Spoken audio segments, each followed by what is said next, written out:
বাংলাদেশে মুসলমানদের তো বড় অভাব পড়েছে, যত অফিসার হয়েছে মালাউন, এইরকম একটা মালাউন বিপ্লব কুমার সরকার, তিনি বলেছেন আল্লাহু আকবারের স্লোগান নাকি দলীয় স্লোগান। মুসলমানের দেশে মুসলমানের বাচ্চা, নবীজির বিধান হলো ডান কানে আজান শোনাও, সন্তান জন্মগ্রহণ করলে বাম কানে ইকামত শোনাও। আজানের প্রথম লফজ আল্লাহু আকবার, ইকামতের প্রথম লফজ আল্লাহু আকবার। মসজিদে আজান হয় আল্লাহু আকবার, ইমাম সাহেব নামাজে দাঁড়ায় তাকবীরে তাহরিমা পড়ে নামাজের প্রথম লফজ আল্লাহু আকবার। আবার জীবন শায়াত নেই, তোমার মৃত্যুর পরে তোমার ঘরের সামনে মসজিদের খাট পালকি হয়ে আসবে, ওই জানাজার নামাজ পড়ানোর জন্য ওই খাটে তোমাকে শোয়ানো হবে। ইমাম সাহেব কোন মাসলাকে মাযহাবে মাথা বরাবর দাঁড়ায়, কোন মাসলাক মানহাজে সিনা বরাবর দাঁড়ায়। যেখানেই দাঁড়াক, মাথা হোক আর সিনা হোক, ইমাম সাহেব সিনা বরাবর মাথা বরাবর দাঁড়িয়ে তিনি প্রথম যেই শব্দটা ব্যবহার করবে তার নাম কি? তাহলে আমার জানাজার নামাজে আল্লাহু আকবার, আমার আজানে আল্লাহু আকবার, আমার ইকামতে আল্লাহু আকবার, আমার জন্মের পরে ডান কানে হয়েছিল আল্লাহু আকবার, আমার জন্মের পরে বাম কানে ইকামত হয়েছিল, সেটা ছিল আল্লাহু আকবার। আর আল্লাহু আকবার বাণী দলীয় স্লোগান। এই কথা যারা বলে ওদেরকে পাড়ায় ধরে জিব্বা বাম হাত দিয়ে টেনে ছিঁড়ে ফেলা দরকার। তোর মতো মালাউনকে এই সাহস কে দিয়েছে? কে দিয়েছে তোকে? আমি মুসলমান, আল্লাহু আকবার আমার অস্তিত্বের সাথে মিশে আছে, আল্লাহু আকবার আমার রক্তের সাথে মিশে আছে, আল্লাহু আকবার আমার জীবন মৃত্যুর সাথে মিশে আছে, আল্লাহু আকবার যেখানে আছে আমি সেখানে আছি। আল্লাহু আকবার যারা বিশ্বাস করে না আমি তাদেরকে বিশ্বাস করি না। আল্লাহু আকবার যে দল যাদের কাছে ভালো লাগে না, আমি আল্লাহর কসম করে বলি, আল্লাহর কসম, ওরে 3 তালাকে বাইন দিলাম, দুনিয়া না মঙ্গল গ্রহ পর্যন্ত ওই নেতার ওই দলকে তালাক দিলাম, তালাক দিলাম, তালাক দিলাম। আল্লাহ নবী রোমকদের বিরুদ্ধে, আল্লাহ রসুল রোমকদের কাছে চিঠি পাঠিয়েছিলেন, দূত পাঠিয়েছিলেন। রাসূলুল্লাহর দূতকে তারা অস্বীকার করলো, আল্লাহর হাবিবের চিঠিকে তারা অসম্মান অপমান করলো, এবং এর প্রতিশোধ নেওয়ার জন্য আল্লাহর নবী হুকুম দিলেন, ও সাহাবারা একটু যুদ্ধের ঘোষণা দিয়ে দাও, যুদ্ধের আজান দিয়ে দাও। আল জিহাদ ফি সাবিলিল্লাহ, আল জিহাদ ফি সাবিলিল্লাহ। যুদ্ধের ঘোষণা হলো, সব সাহাবারা এসে মসজিদে নববীতে জমা হলো। আল্লাহ নবী বললেন, সাহাবীরা শোনো, আমি রোমকদের বিরুদ্ধে একটা বাহিনী প্রেরণ করতে চাই, রোমকদের বিরুদ্ধে আমি একটা বাহিনী প্রেরণ করতে চাই। তোমরা কে কে জেহাদে যাবে নাম লিস্ট করো। 3000 লোকের নাম লিস্ট হলো, তালিকাভুক্ত হলো। এই সেনাবাহিনীর সদস্য সংখ্যা হলো 3000। আল্লাহ নবী বলেন, ও সাহাবারা, এই 3000 সেনাবাহিনী নেতৃত্ব দেওয়ার জন্য একজন আমির দরকার, সেনাপতি দরকার। আমার পালক পুত্র যায়েদ, তোমাকে যায়েদ বিন হারেসা, আমি তোমাকে এই যুদ্ধের প্রথম সেনাপতি বানালাম, আমির বানালাম। এবার নবীজি কি যেন চিন্তা করলেন, আল্লাহ নবী বললেন, আমার চাচাতো ভাই জাফর বিন আবি তালিব, আমি তোমাকে এই যুদ্ধের সেনাপতি নিযুক্ত করলাম। এবার নবীজি যেন কি চিন্তা করলেন, আল্লাহর হাবিবের চোখের কোণায় পানি। নবীজি বললেন, শোনো, এই 2 জন যদি শহীদ হয়ে যায়, তৃতীয় একজন সেনাপতি আমার পক্ষ থেকে, তিনি হলো আমার কলিজার টুকরা সাহাবী, একজন উদীয়মান কবি, একজন প্রতিভাবান কবি, আব্দুল্লাহ বিন রাওয়াহা। এই 3 জনকে নবীজি বললেন, 3 জন আমির হবে, 3 জন সেনাপতি হবে। একজন শাহাদাত বরণ করলে আরেকজন দায়িত্ব নেবে, আরেকজন শাহাদাত বরণ করলে আরেকজন দায়িত্ব নেবে। 3 জন যদি আল্লাহর ইচ্ছায় শহীদ হয়ে যায়, খবরদার জিহাদের ময়দান থেকে পালাবে না, ভাগবে না। মুসলমান জীবন নিয়ে ভাগে না, কবিরা গুনাহ। ও আমার সাহাবীরা, ওই চতুর্থ আরেকজন জিহাদের ময়দানে তোমরা নিযুক্ত করবে, মাশওয়ারা করে একজনকে দায়িত্ব দেবে। আমি আল্লাহর কাছে দোয়া করি, আল্লাহ তাআলা তার মাধ্যমে রোমকদের বিরুদ্ধে তোমাদেরকে বিজয় দান করবেন। বন্ধুরা আমার, নবীজি বললেন, যাও তোমরা যার যার বাড়ি চলে যাও, আপনজন প্রিয়জন তাদের থেকে তোমরা বিদায় নিয়ে আসো। যায়েদ বিন হারেসা দাঁড়িয়ে বলল, ইয়া রাসূলুল্লাহ, ইয়া রাসূলুল্লাহ, আমার তো আর যাওয়ার জায়গা নাই। মা খাদিজা আমাকে গোলাম হিসেবে কিনেছিলেন। ইয়া রাসূলুল্লাহ, আপনি আমাকে আজাদ মুক্ত করে দিয়েছেন। মক্কার ঘরে গিয়া সন্তানের স্বীকৃতি আপনি আমাকে দিয়েছেন। আমার মা খাদিজা আজকে দুনিয়ায় নাই। আপনি আমার বাবা বলেছেন। মা আয়েশা সিদ্দিকা ঘরে বসে শুনেছে আমার যাওয়ার জায়গা নাই, এটাই আমার বিদায় নেওয়া। জাফর বিন আবি তালেব গেলেন, ও বিবি, সংবাদ শুনেছো নাকি? বিবি বলল, হ্যাঁ সংবাদ শুনেছি।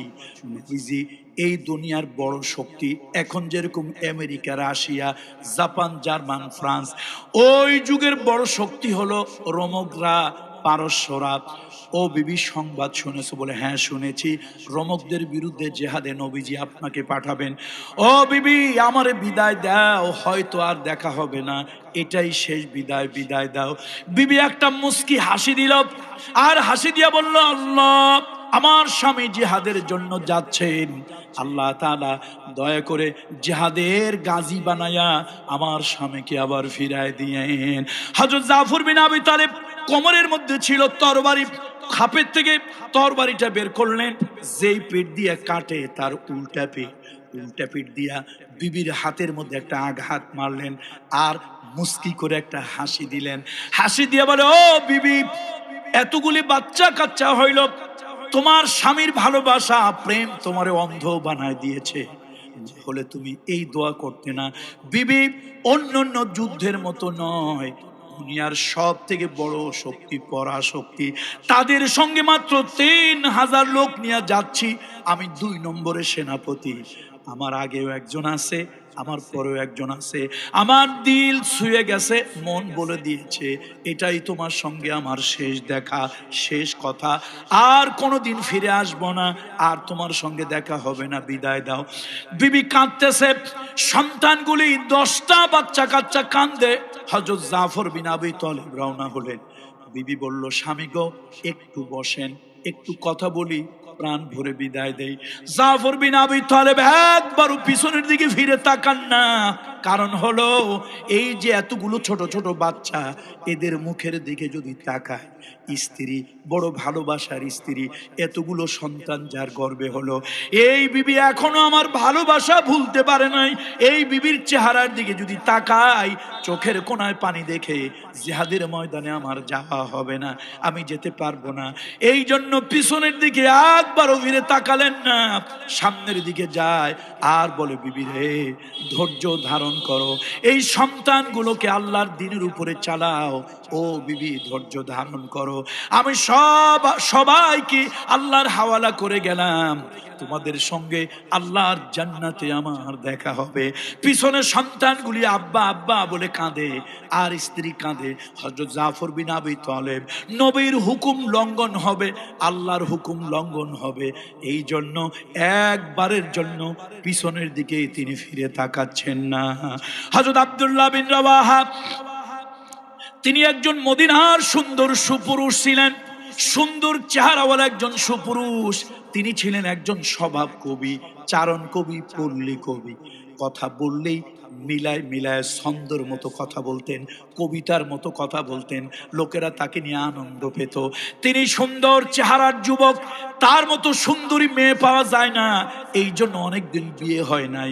এবার তিনি একজন সুন্দরী কন্যা পেলেন, বিয়ে হলো। নতুন বউটাকে এনে ঘরে যখন উঠালেন, ওমন সময় আজান হলো, আল জিহাদ ফি সাবিলিল্লাহ, আল জিহাদ ফি সাবিলিল্লাহ। এই আজান শুনে বউকে ঘরে রেখে মসজিদে নববীতে গেলেন। ওনার নামটা 3 নম্বরে বলা হলো। একবার নবীজিকে বললেন না, ইয়া রাসূলুল্লাহ, আমি তো ঘরে নতুন বউ রেখে আসছি, এখন পর্যন্ত ওই বিবির সাথে আমার বাসর হয় নাই। আল্লাহ নবীর কাছে বললেন না, বরং মসজিদে নববী থেকে বের হয়ে গেলেন, ঘরের বারান্দায়, ঘরের দরজার সামনে গিয়া শুনতেছে ঘরের মধ্যে নতুন বউ কোরআন শরীফ পড়তেছে। ঘরের বাহির থেকে সালাম দিলেন, ও বিবি, আমি তোমার স্বামী আব্দুল্লাহ বিন রাওয়াহা, তুমি আমার সালাম গ্রহণ করো। বিবি তুমি কি কিছু শুনেছ? বিবি বলল, হ্যাঁ শুনেছি, জিহাদের বাহিনী যাবে রোমকদের বিরুদ্ধে, জিহাদ তাদেরকে পরাজয়ের কাছাকাছি নিয়ে গিয়েছিলেন। আল্লাহু আকবার। মুসলমানদের জন্য জায়গা সংকীর্ণ হয়ে গিয়েছিল। কোরআন শরীফ দলিল, আমি বলি না, কোরআন শরীফ দলিল। সূরা তওবার সম্ভবত 24 বা 25 নম্বর আয়াতের ভিতরে আল্লাহ তাআলা সেই ইয়াউমা হুনাইন, হুনাইনের যুদ্ধের কথা আল্লাহ বলেছেন। হে মুসলমান, তোমাদের সংখ্যা ছিল বেশি, তোমরা মনে করছো বিরাট একটা কিছু করে ফেলবে, ধরবে, খাবে, মাবে, বিরাট একটা কিছু করে ফেলবে। শেষ পর্যন্ত এরকম হলো, তোমরা নাস্তানাবুদ হয়ে গেলে, বিশাল বড় প্রান্তর, তোমাদের জায়গা ছোট হয়ে গেল, তোমরা পালানের উপক্রম করলে, তোমাদের জায়গা সংকীর্ণ হয়ে গেল, এখন পালানেরও জায়গা তোমাদের নাই। সেই অবস্থায় আমি আল্লাহর উপরে আবার যখন ভরসা করেছিলে, আমি আল্লাহ তোমাদেরকে বিজয় দিয়েছিলাম। হুনাইনের যুদ্ধে সংখ্যা বেশি হয়েছিল, তোমরা মনে মনে ভেবেছো মুসলমান সংখ্যার জোরে, অস্ত্রের জোরে, টাকার জোরে বিজয় হয় না, মুসলমান বিজয় হয় ইমানের জোরে। কয় হাজার সাহাবী? 3000 সাহাবী। যায়েদ বিন হারেসা নামলেন, তার উপরে আঘাত করা হলো, শহীদ হয়ে গেলেন। জাফর বিন আবি তালিব, তিনি এবার সেনাপতির দায়িত্ব নিয়ে, তিনি এবার আমিরের দায়িত্ব নিয়ে, এক হাতে কালেমার ঝান্ডা, এক হাতে পতাকা নিয়ে তিনি সামনের দিকে এগিয়ে আসলেন। কাফেরেরা তার হাতের ভিতরে কোপ মারলো, কালেমার ঝান্ডাটা পড়ে যাচ্ছিল, তিনি আরেকটা হাত দিয়ে ধরলেন, আরেকটা হাতের ভিতরে কোপ মারলো। জাফর বিন আবি তালেব মনে মনে ভাবলেন, একটু আগে যায়েদ বিন হারেসা শহীদ হয়েছে, এখন আমিও যদি শহীদ হই, আমিও যদি মারা যাই, কালেমার ঝান্ডাটা পড়ে যায়, মুসলমানদের মন ভেঙে যাবে, মুসলমানদের মন দুর্বল হয়ে যাবে, আর মন দুর্বল হলে যুদ্ধে জয়ী হওয়া যায়।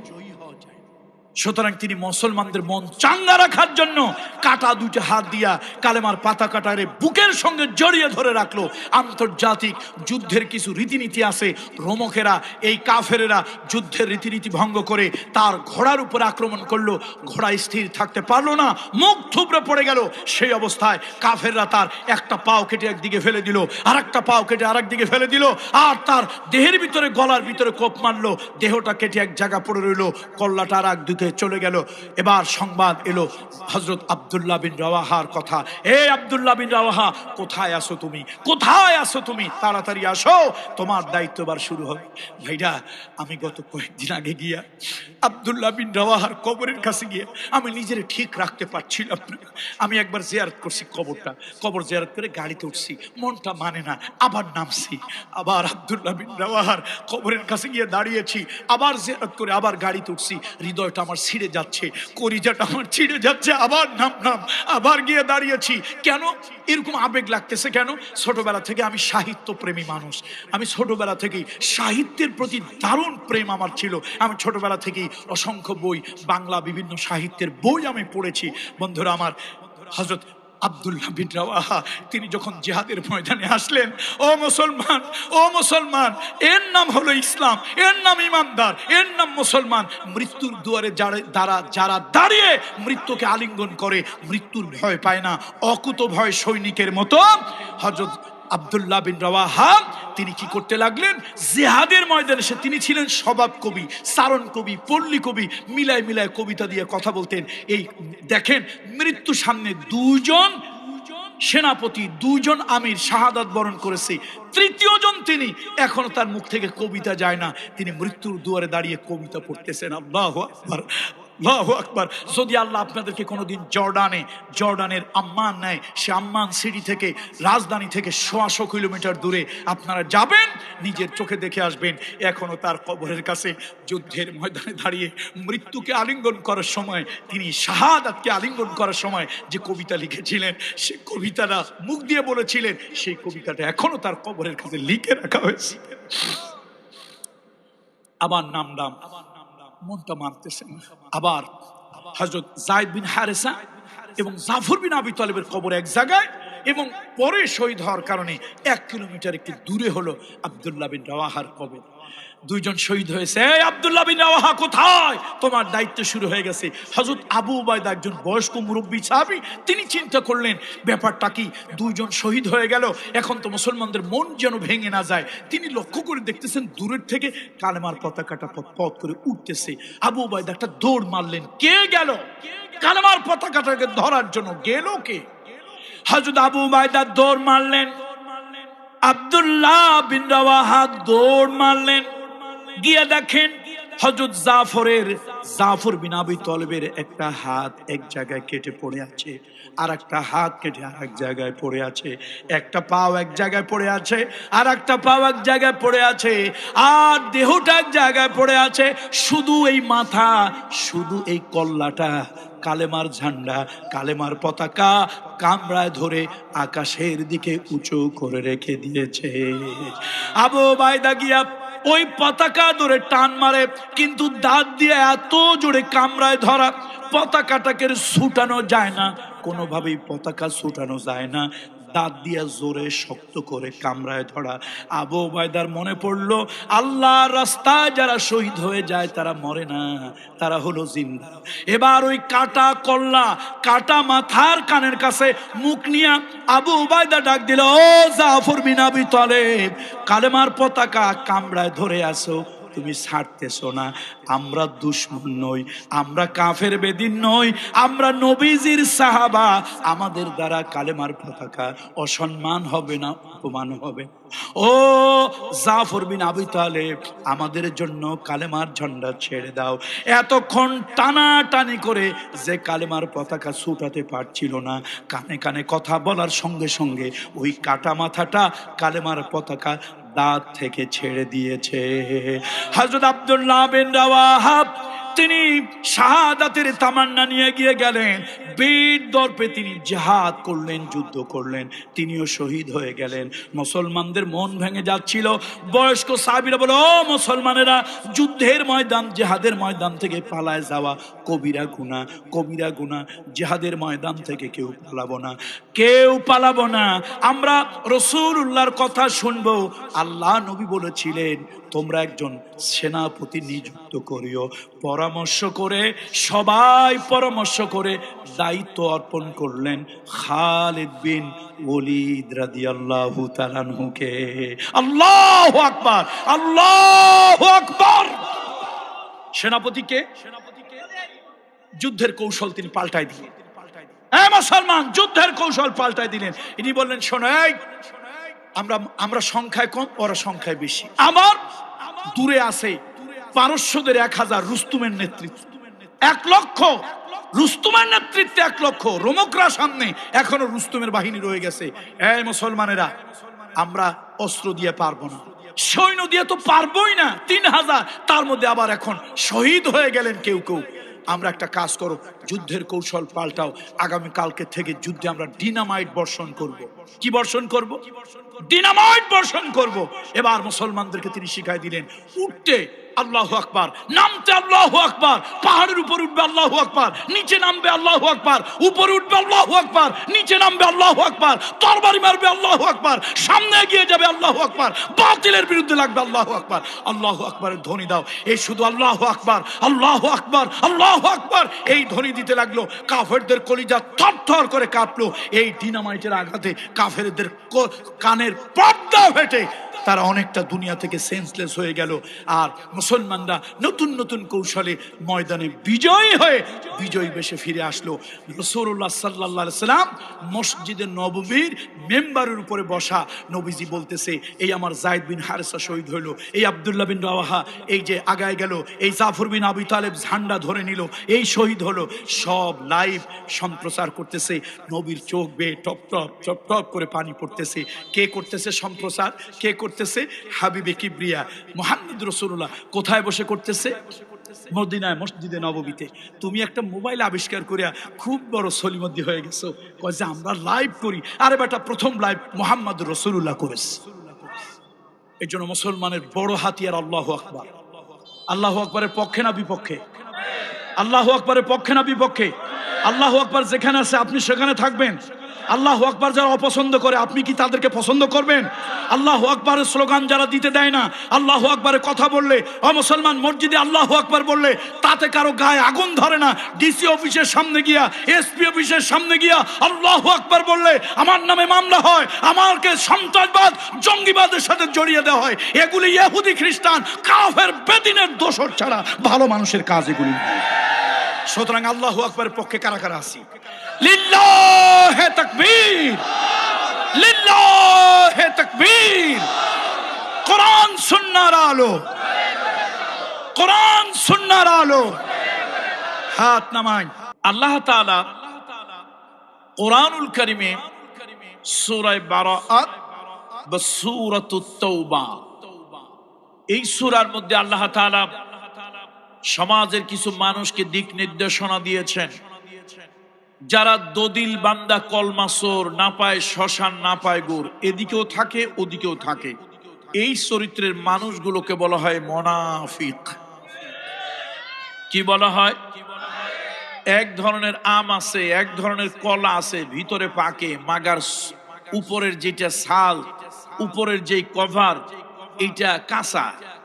তো উপরে কাঁচা, ভিতরে পাকা, এটারে লোকেরা বলে বর্ণচোরা। কি বলে? এই মানুষের মধ্যে কিছু বর্ণচোরা আছে, যারা নিজেদেরকে মুসলমান বলে দাবি করে। হাজি, কাজী, গাজী, পীর, ফকির, তারপরে দরবেশ, ইমাম, খতিব, আলেম, উলামা, এমপি, মন্ত্রী, মিনিস্টার, এরকম সব ধরনের লোকই আছে নিজেকে মুসলমান বলে দাবি করে, কিন্তু কাটটা একটা মুনাফিক, একটা ফাসিক, একটা কাফের। এই জাতীয় কিছু লোকজন সমাজে আছে না নাই? আল্লাহ তাআলা তাদের ব্যাপারে সূরা বারাআত বা সূরাতুত তাওবায় আল্লাহ তাআলা কিছু নির্দেশনা প্রদান করেছেন। কোরআনুল কারীমের ভিতরে আল্লাহ তাআলা বলেন, ইয়া আইয়ুহাল্লাযীনা আমানু লা তাত্তাখিযু আবাআকুম لا تتخذوا آباءكم وإخوانكم أولياء إن استحبوا الكفر على الإيمان ومن يتولهم منكم فأولئك هم الظالمون। আল্লাহ তাআলা বলেন, ও ঈমানদারেরা, তোমরা যারা ঈমানের দাবি করো, তোমরা যারা ঈমানের দাবি করো, লা তাত্তাখিযু, তোমরা গ্রহণ করবে না, আবাআকুম ওয়া ইখওয়ানুকুম, তোমাদের ওই ভাইদেরকে, ওই পিতা মাতা, আত্মীয় স্বজনকে, আউলিয়া, বন্ধু হিসাবে, অভিভাবক হিসাবে, ইনিস্তাহাব্বুল কুফরা আলাল ঈমান, যারা ঈমানের উপরে কুফরিকে অধিক ভালোবাসে। ঈমানের উপরে কুফরিকে যারা ভালোবাসে, ওই ঈমানদারেরা খবরদার, এই জাতীয় মুনাফিক চরিত্রের বাবাকে, ভাইকে আউলিয়া, বন্ধু হিসাবে তোমরা গ্রহণ করবে না। ওয়ামাইয়াতাওয়াল্লাহুম, তোমাদের ভিতরে এই জাতীয় লোক, অর্থাৎ এই দ্বিচারী চরিত্রের, ভিন্নমুখী চরিত্রের, যারা মুখ দিয়া ঈমানের কথা, ইসলামের কথা, মুসলমানিত্বের কথা বলে, কিন্তু তাদের কাছে কাফের, বেদিন, এদের কাছে প্রিয় এই জাতীয় মুনাফিক, এই জাতীয় ফাসিক, এই জাতীয় কাফের, তাদেরকে কখনো তোমরা আউলিয়া, বন্ধু হিসাবে গ্রহণ করবে না। যদি তোমরা গ্রহণ করো, ওয়ামাইয়াতাওয়াল্লাহুম মিনকুম, তোমাদের মধ্যে যে ইমানদারেরা এই জাতীয় চরিত্রের লোকদেরকে বন্ধু বানিয়ে নেবে, অভিভাবক বানিয়ে নেবে, নেতা বানিয়ে নেবে, ফাউলাইকা হুমুজ জালিমুন, এগুলা নিঃসন্দেহে জালিম, এগুলা নিঃসন্দেহে জালিম, সীমা লঙ্ঘনকারী, ক্ষতিগ্রস্ত। অর্থাৎ যারা নিজেদেরকে ঈমানদার বলে দাবি করে, কিন্তু ওই সকল লোকদের সাথে যারা বন্ধুত্ব, ওই সকল লোকদের সাথে যাদের খাতির, ওই সকল লোকদেরকে যারা অভিভাবক, ওই শ্রেণীর লোকদেরকে যারা নেতা মেনে নেয়, যেই নেতারা ঈমানের পরিবর্তে, যেই অভিভাবকেরা, যেই বন্ধুরা, যেই গার্ডিয়ানেরা, যেই সমাজপতিরা, যারা ঈমানের পরিবর্তে কুফরিকেই তারা প্রাধান্য দেয়, আল্লাহ তাআলা তাদেরকে গ্রহণ করার জন্য নিষেধ করেছেন। কোরআনুল কারীমের ভিতরে আল্লাহ তাআলা আরেক জায়গায় সূরা আল মাইদা 51 নম্বর আয়াতের ভিতরে আল্লাহ তাআলা এই অনুরূপ আরেকটি আয়াত আল্লাহ তাআলা বলেছেন। সূরা আল মাইদা 51 নম্বর আয়াত, ইয়া আইয়ুহাল্লাযীনা আমানু লা তাত্তাখিযুল ইয়াহুদা ওয়ান নাসারা لا تتخذوا اليهود والنصارى أولياء বা'দুহুম আউলিয়াউ বা'দ ওয়া মান ইয়াতাওয়াল্লাহুম মিনকুম ফাইন্নাহু মিনহুম। ও ইমানদারেরা, ও ইমানদারেরা, লা তাত্তাখিযু, তোমরা গ্রহণ করিও না আল ইয়াহুদা, ইহুদিদেরকে, ওয়ান নাসারা, খ্রিস্টানদেরকে, আউলিয়া, তোমাদের বন্ধু, তোমাদের অভিভাবক, তোমাদের নেতা, তোমাদের গার্ডিয়ান। বা'দুহুম আউলিয়াউ বা'দ, ওই কাফেররা, বেদিনেরা, নাসারারা একে অপরের অভিভাবক, একে অপরের বন্ধু। ওয়া মান ইয়াতাওয়াল্লাহুম, তোমরা যদি তাদেরকে ওলি বানায় নাও, বন্ধু বানায় নাও, নেতা যদি বানায় নাও, মিনকুম ফাইন্নাহু মিনহুম, তাহলে তুমি আর মুসলমান থাকবে না, তুমি আর দিনদার থাকবে না, তুমি ওই কাফের বেদিনের দলভুক্ত হয়ে যাবে। যার সাথে যার মোহাব্বত থাকবে, আল মারউ মা মান আহাব্বা, যার সাথে যার ভালোবাসা, বন্ধুত্ব, যাকে যে ওলি বানিয়েছে, গার্ডিয়ান বানিয়েছে, অভিভাবক বানিয়েছে, নেতা বানিয়েছে, আল্লাহ তাআলার হাবিব বলেছেন আল মারউ মা মান আহাব্বা, এই শ্রেণীর লোক তাদেরই দলভুক্ত, তাদেরই অন্তর্ভুক্ত হবে। ইন্নাল্লাহা লা ইয়াহদিল কওমাজ জালিমিন, এই জাতীয় জালিমদেরকে আল্লাহ তাআলা, এই জাতীয় জালিম সম্প্রদায়কে আল্লাহ তাআলা হেদায়েত প্রদান করেন না। সম্মানিত মুরব্বীরা, আল্লাহর পয়গম্বর নূহ আলাইহিস সালাম নবীর ঔরসজাত সন্তান, কিন্তু তার ভালোবাসা, তার আন্তরিকতা, তার ওঠা বসা বেদিনের সাথে। আল্লাহর পয়গম্বর হযরত নূহ আলাইহিস সালামের স্ত্রী, তার নাম হলো ওয়ালিগা। এটা তাফসীরে মারিফুল কোরআনের ভিতরে এসেছে। এই মহিলা পয়গম্বরের বিছানায় শোয়, পয়গম্বরের খাবার খায়, পয়গম্বরের ঔরসজাত সন্তান তার গর্ভে ধারণ করে, অথচ পয়গম্বরের দ্বীন আদর্শ গ্রহণ করে নাই। সে পয়গম্বর বিরোধীদের সাথে তার খাতির, তলে তলে ভালোবাসা, বন্ধুত্ব, আন্তরিকতা। একদিন ফেরেশতা এলো, ওগো আল্লাহর নবী, আমরা ফেরেশতা, আমি হলাম রুহুল আমিন জিব্রাইল, এই যে আমার অধীনস্থ এই ফেরেশতাগুলি বিভিন্ন ডিপার্টমেন্টের হেড, এই জাতির উপরে আল্লাহ তাআলা গজব দেবেন, এই জাতির উপরে আল্লাহ গজব দেবেন। আপনি তাড়াতাড়ি করে নৌকা বানান, সে নৌকায় আরোহণ করেন, জাহাজে আরোহণ করেন, সেই সফিনার ভিতরে আপনি উঠে যান, আর এই জাতিকে আল্লাহ তাআলা গজব দিয়ে ধ্বংস করে দেবে, তার মধ্যে আপনার স্ত্রীও থাকবে।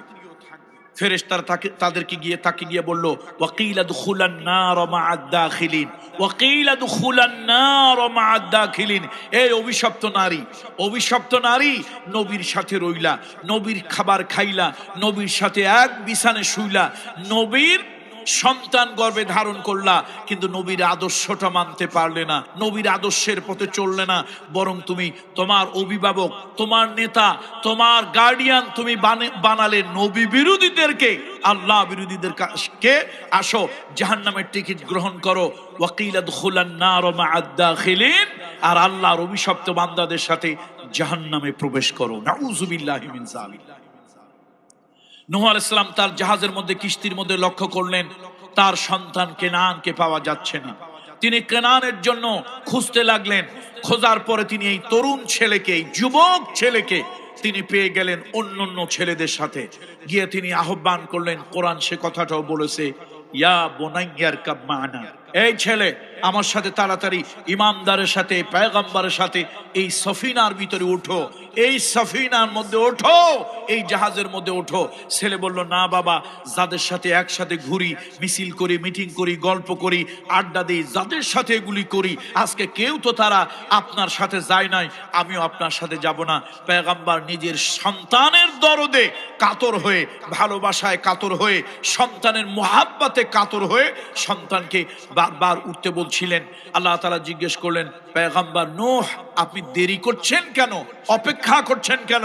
গজব তো চূড়ান্ত পর্যায়ে শুরু হয়ে গেল, গজব তো চূড়ান্ত ভাবে শুরু হয়ে যাবে, কেন দেরি করছেন? তিনি বললেন, আল্লাহ, আমার আহাল, আমার পরিবার, আমার পরিবারের একজন, অর্থাৎ কেনান আমার পরিবার, সে তো পরিবারের অংশ, সে তো এখনো ওঠে নাই, তার জন্য দেরি করছি। সাথে সাথে আল্লাহ তাআলা আরশে আজিম থেকে যে জবাবটা দিলেন, কোরআন কারীমের মধ্যে সে জবাব এখনো লিপিবদ্ধ আছে, ইন্নাহু লাইসা মিন আহলিক, ইন্নাহু লাইসা মিন আহলিক, আরে তোমার ঔরসে, তোমার বীর্যে, তোমার স্ত্রীর গর্ভে তোমার এই সন্তান জন্মগ্রহণ করলেও ইমান আকীদার কারণে, নবীকে ওলি হিসাবে, বন্ধু হিসাবে গ্রহণ না করার কারণে, আল্লাহকে ইলাহ হিসাবে, রব হিসাবে গ্রহণ না করার কারণে, আল্লাহ বিরোধীদেরকে অভিভাবক, আল্লাহ বিরোধীদেরকে গার্ডিয়ান, আল্লাহ বিরোধীদেরকে নেতা মানার কারণে আজকে আমি আল্লাহ জাহান্নাম তাদের জন্য অবধারিত করেছি। তোমার পরিবারের সদস্য থেকে আমি আল্লাহ তার নাম কেটে দিয়েছি। হে পয়গম্বর, এই উশৃঙ্খল সন্তান, এই দলচ্যুত সন্তান, ঈমানচ্যুত সন্তানকে আবার যদি তুমি জাহাজে উঠানোর জন্য, সফিনায় উঠানোর জন্য চেষ্টা করো, আমি আল্লাহ তাআলা নবুয়তির দপ্তর থেকে তোমার নাম কেটে দেব। সম্মানিত উপস্থিতি, সুতরাং বন্ধুত্ব গুরুত্বপূর্ণ একটি বিষয়। দেখেন, ফেরাউনের ঘরে রইল, ফেরাউনের খাবার খেলো, ফেরাউনের সাথে এক বিছানে শুইল, সেই মহিয়সী নারীর নাম হলো বিবি আসিয়া। বিবি আসিয়া তাফসীর ইবনে কাসিরের ভিতরে এসেছে, এই পৃথিবীতে মুহাম্মদ রাসূলুল্লাহ সাল্লাল্লাহু আলাইহি ওয়াসাল্লাম ছাড়া কোন নবী, কোন ওলি, কোন পয়গম্বর, কোন গাউস কুতুব কেউ নিজের চোখ দিয়ে বেহেশত দেখে নাই, একজন ছাড়া। মুহাম্মদ রাসূলুল্লাহ সাল্লাল্লাহু আলাইহি ওয়াসাল্লাম হাবিবে কিবরিয়া, রাহমাতুল লিল আলামিন, শাফি আল মুজনাবিন মুহাম্মদ রাসূলুল্লাহ সাল্লাল্লাহু আলাইহি ওয়াসাল্লাম, তাকে বাদ দিলে, অর্থাৎ তাকে ছাড়া নবী, ওলি, গাউস, কুতুব পৃথিবীতে সৃষ্টি থেকে, আদম আলাইহিস সালামকে বাদ দিলে, আদম যেহেতু জান্নাতে ছিল, অন্য যারা আছে পৃথিবীতে এই নিজের চোখ দিয়া, দুনিয়ার চোখ দিয়া, বাহ্যিক চোখ দিয়া, চর্ম চোখ দিয়া, এই বৈষয়িক চোখ দিয়া পৃথিবীতে আল্লাহর বেহেশত কেউ দেখে নাই, একজন ছাড়া। কয়জন ছাড়া? ইবনে কাসিরের কথা, আমার বাপের বানানো কোনো বর্ণনা নয়, ইবনে কাসিরের বর্ণনা, এবং অনেকগুলো হাওয়ালা উদ্ধৃতি দিয়েছেন তিনি। একজন শুধুমাত্র পৃথিবীতে মুহাম্মদ রাসূলুল্লাহ, আমার নবী, রহমতের নবীকে বাদ দিলে, হাবিবে কিবরিয়াকে বাদ দিলে পৃথিবীতে জান্নাত চর্মচোখ দিয়ে একজন দেখেছে। কয়জন দেখেছে বলে? একজন। সে একজন হলো একজন নারী, মহিলা। সেই নারী, সেই মহিয়সী নারীর নাম হলো বিবি আসিয়া। চিন্তা করছেন, কত নবী, কত ওলি, কত বুজুর্গ পৃথিবীতে এলো, এই দুনিয়ার চোখটা দিয়া বেহেশত কেউ দেখলো না। কে দেখলো? একজন দেখলো। আমার রসুলকে বাদ দিলে, আমার নবীকে বাদ দিলে কয়জন দেখলো? একজন। আল্লাহু আকবার।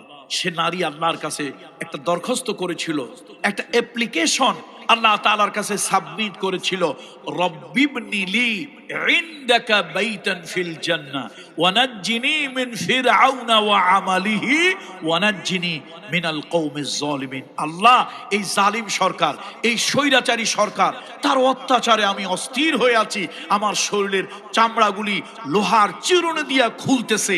আল্লাহ, আমাকে দারুণ ভাবে কষ্ট দিচ্ছে সে আর তার চেলাবেলা, চেলা চামুন্ডা, সঙ্গ পঙ্গরা আমাকে না দারুণ ভাবে কষ্ট দিচ্ছে। আল্লাহ, এই পৃথিবীতে আমি আর থাকতে চাই না, আপনি আমার এখান থেকে উঠায় নেন, এখান থেকে আপনি আমাকে কবুল করেন। তবে আমার একটা শর্ত, আপনার দিনের জন্য আপনাকে রব বলে, ইলাহ বলে মেনে নিয়েছি। ঈমানের উপরে ইস্তেকামত থাকার কারণে আমার উপরে যে জুলুম এসেছে, অত্যাচার এসেছে, আমার উপরে যে পৈশাচিক নির্যাতন হয়েছে, এর বিনিময়ে আমি একটা প্রতিদান আপনার কাছে চাই। রব্বিবনি লি ইনদাকা বাইতান ফিল জান্নাহ। আল্লাহ, বেহেশতে আপনার কাছে আমার জন্য একটা ঘর বানান। কোথায় বানান? কার কাছে? আল্লাহ আপনার কাছে। আমার আল্লাহ তাআলা ডেকে বলেন, ও ফেরেশতারা, আমার রহমতের দরিয়ার মধ্যে জোশ মেরেছে, জোয়ার এসেছে, আমি আল্লাহ আর সহ্য করতে পারছি না। জান্নাতুল ফেরদাউসের উপরে আরশে আজিমের নিচে আমার বান্দির জন্য একটি সুন্দর বালাখানা তৈরি করো।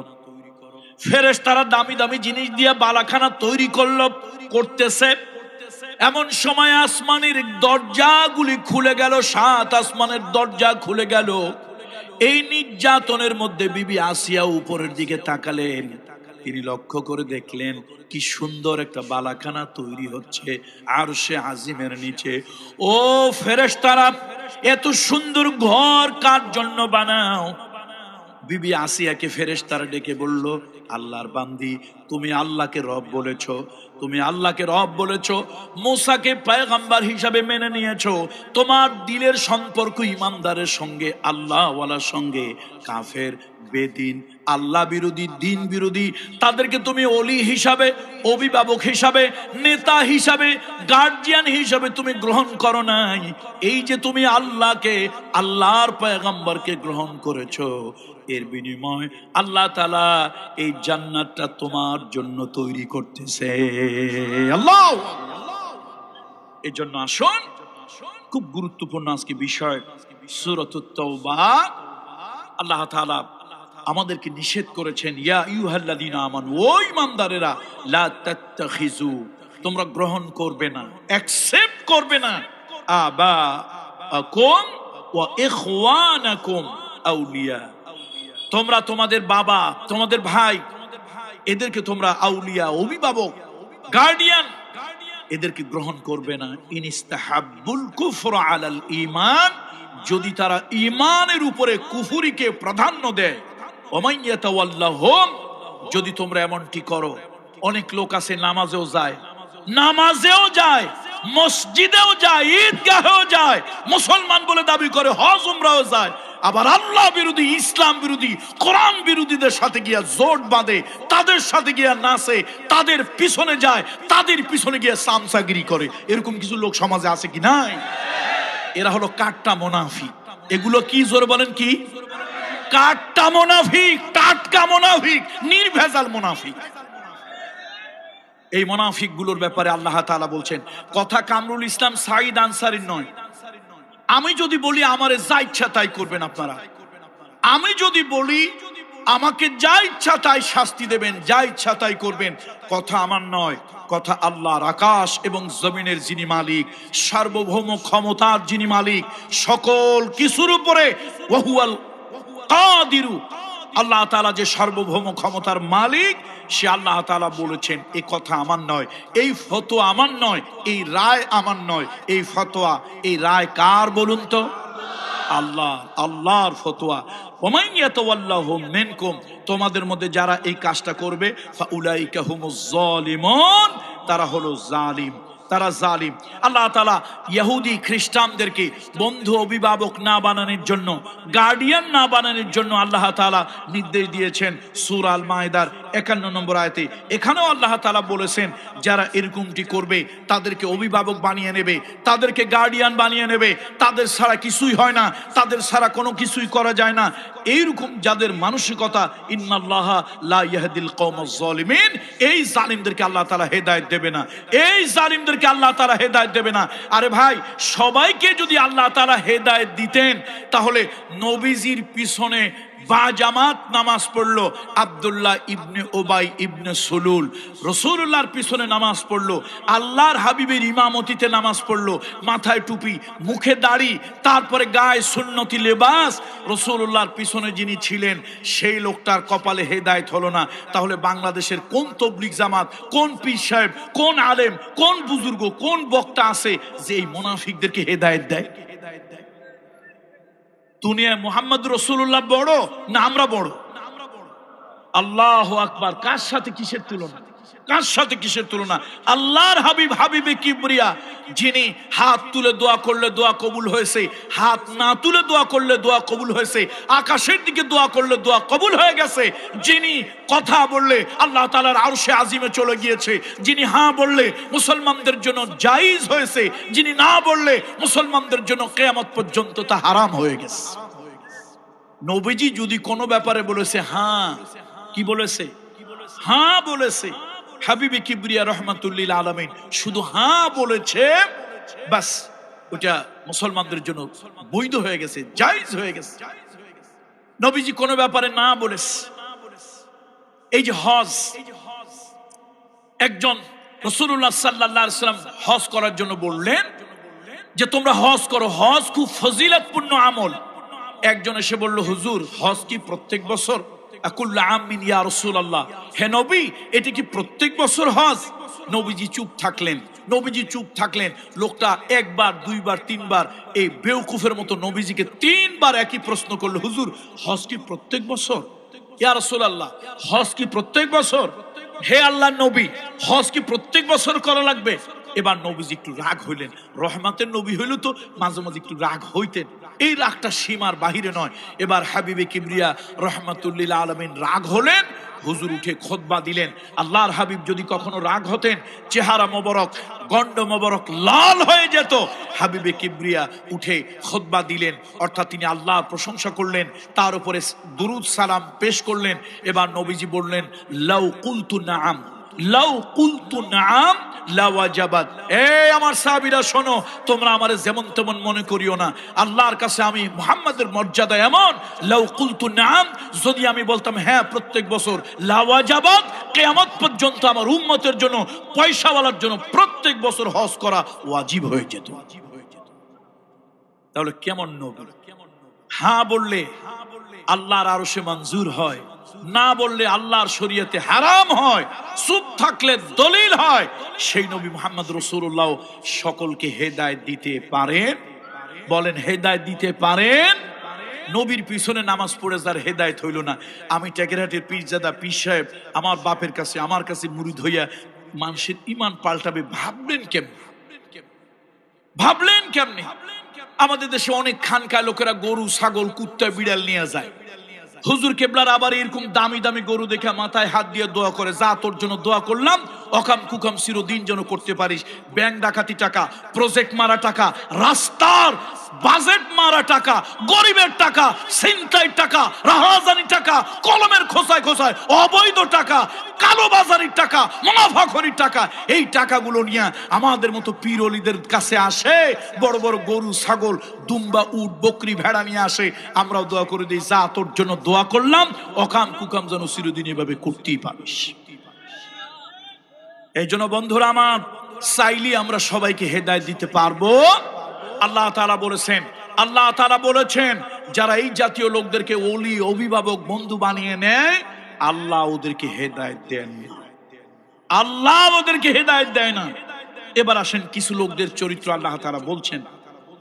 কুল, হে নবী আপনি বলে দেন, ইন কানা আবাউকুম ওয়া আবনাউকুম ওয়া ইখওয়ানুকুম ওয়া আজওয়াজুকুম, হে নবী আপনি বলে দেন, তোমাদের ছেলে মেয়ে, তোমাদের বাবা, তোমাদের স্ত্রী, তোমরা যে ব্যবসা করো ওই ব্যবসায় মন্দা হওয়ার ভয়ে, যেই চাকরি করো ওই চাকরি হারানোর ভয়ে,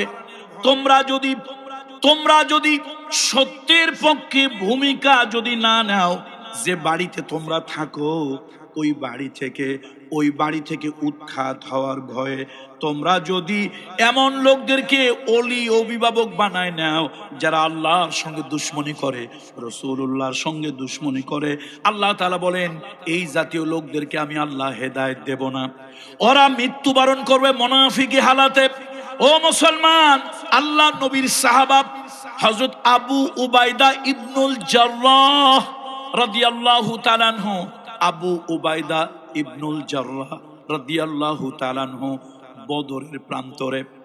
বদরের প্রান্তরে ইসলাম যেই কয়জন লোকের দ্বারা প্রভাবিত হয়েছে, তার মধ্যে অন্যতম একজন হলো আবু উবাইদা ইবনুল জাররাহ। আল্লাহু আকবার। যার ব্যাপারে কোরআনুল কারীমের সূরা মুজাদালার আয়াত আল্লাহ তাআলা অবতীর্ণ করেছেন, যেই সাহাবীর ব্যাপারে বদরের যুদ্ধ, তার বাপের নাম আব্দুল্লাহ। একটা কথা মনে রাখবেন, এটা আবার কাউরে ঠকানোর জন্য। আগেকার দিনে দেখেন না, বিয়ে শাদী হইলে বাহাস লাগতো, তারপরে কে কারে ঠকাইতে পারে এরকম একটা চিন্তা ভাবনা থাকতো। ঠকানোর জন্য বলবেন না, জানার জন্য বলতেছি। পৃথিবীতে একজন মানুষ বাপের পরিচয় ছাড়া পৃথিবীতে পরিচয় পেয়েছে, বড় হয়েছে। কয়জন মানুষ? একজন মানুষ। যারও সন্তানও যদি হয়, সেই যারও সন্তানও, অবৈধ সন্তানও, যার বীর্যে জন্মগ্রহণ করেছে তার পরিচয় পাবে। দেখেন ইসলামে আমাদের বিভিন্ন মাযহাব, বিভিন্ন মানহাজ, বিভিন্ন মাসলাক আছে। কেউ হানাফি, কেউ শাফেঈ, কেউ আহলে হাদিস, কেউ আপনার মালিকি হাম্বলি, বিভিন্ন মাসলাক মানহাজ আমাদের আছে। সব মানহাজ, সব মাযহাব, সব মাসলাকের ইমাম আলেম একমত। কোন সন্তান যদি অবৈধভাবে জন্মগ্রহণ করে তার বেঁচে থাকার অধিকার আছে, তাকে হত্যা করা হারাম, জায়েজ নয়। হত্যা করা কি বলেন? জোরে বলেন, হত্যা করা কি হারাম, জায়েজ নয়। কেন? কারো জন্মের জন্য সে দায়ী নয়। জন্ম যারা দেয় তারা দায়ী, কিন্তু নিজের জন্মের জন্য কেউ কখনো দায়ী। এই জন্য ইসলাম মানবিক। এই যে আজকে মানব অধিকার দিবস গেল, অধিকার দিবস, আমাদের কি সাতার অধিকার আছে পৃথিবীতে? আমরা মানুষ অধিকারের কথা যদি বলেন, পৃথিবীতে প্রথম অধিকারের কথা হিউম্যান রাইটস, ফান্ডামেন্টাল রাইটস।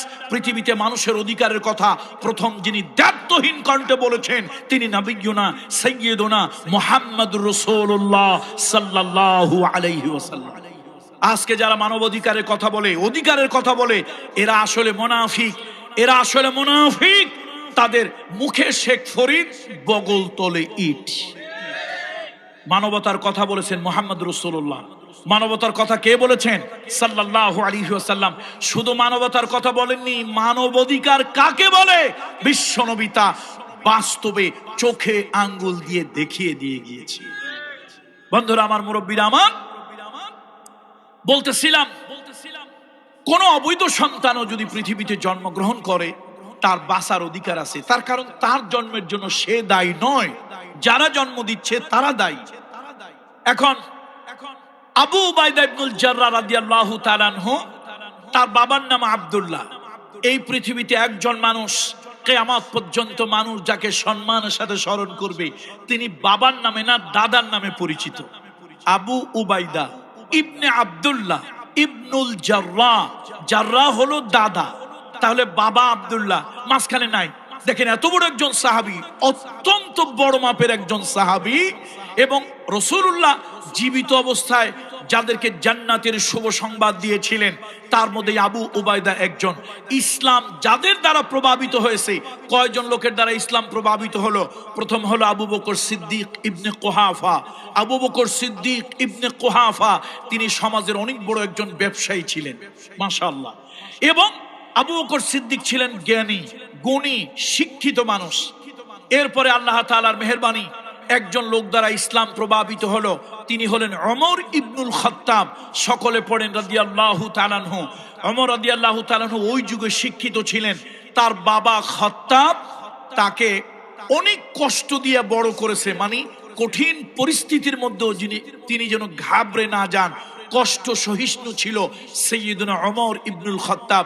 এই জন্য কঠিন পরিস্থিতি তিনি মোকাবেলা করতে পারতেন। অত্যন্ত সুন্দর তরবারি চালাতে জানতেন।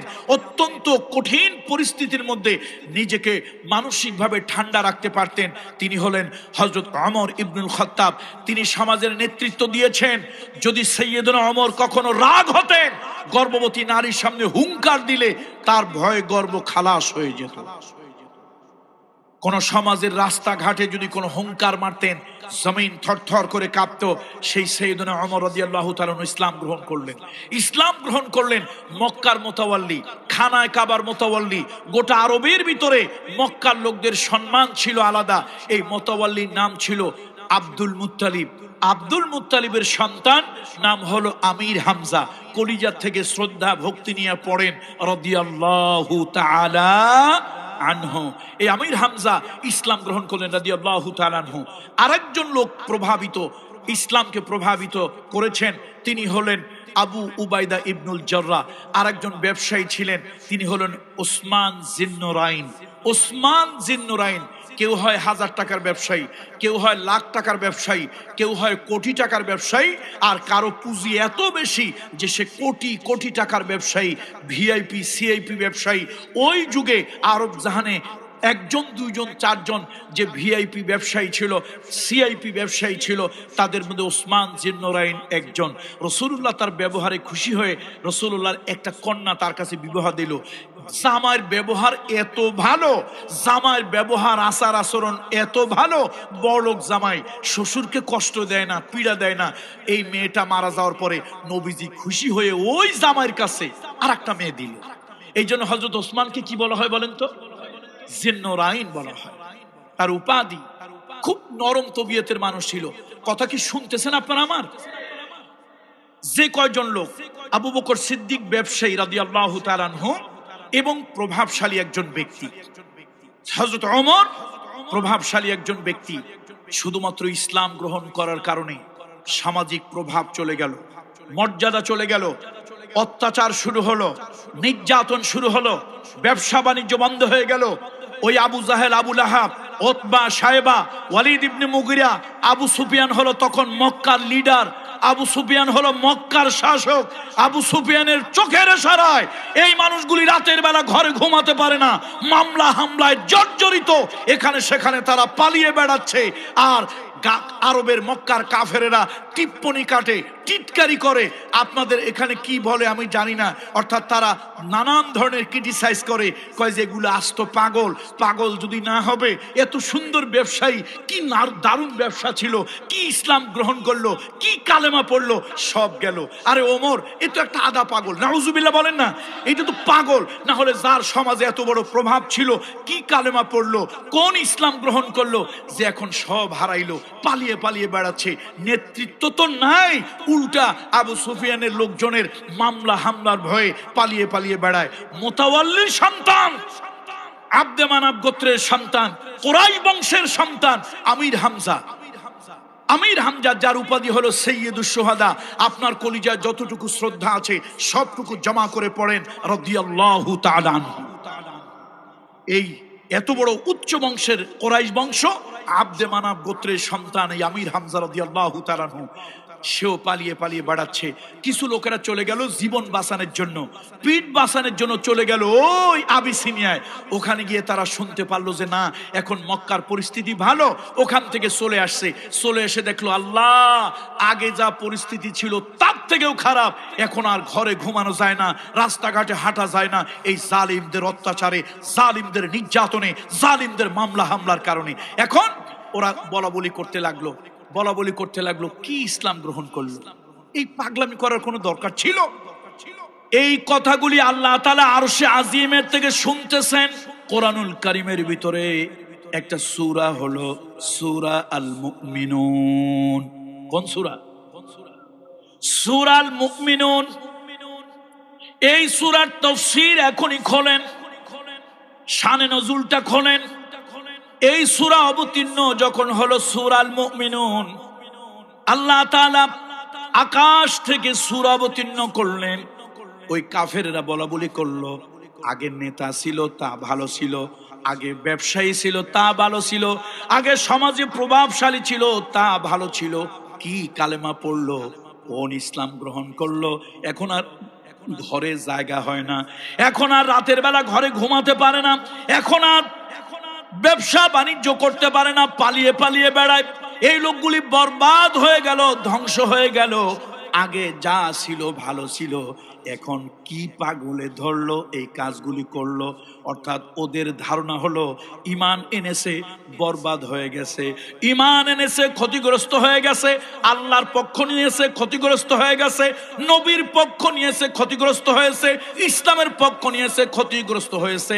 এই জন্য কাফেরেরা হাসে, ঠাট্টা করে, বিদ্রুপ করে, আর বলে বরবাদ হয়ে গেছে, বরবাদ হয়ে গেছে।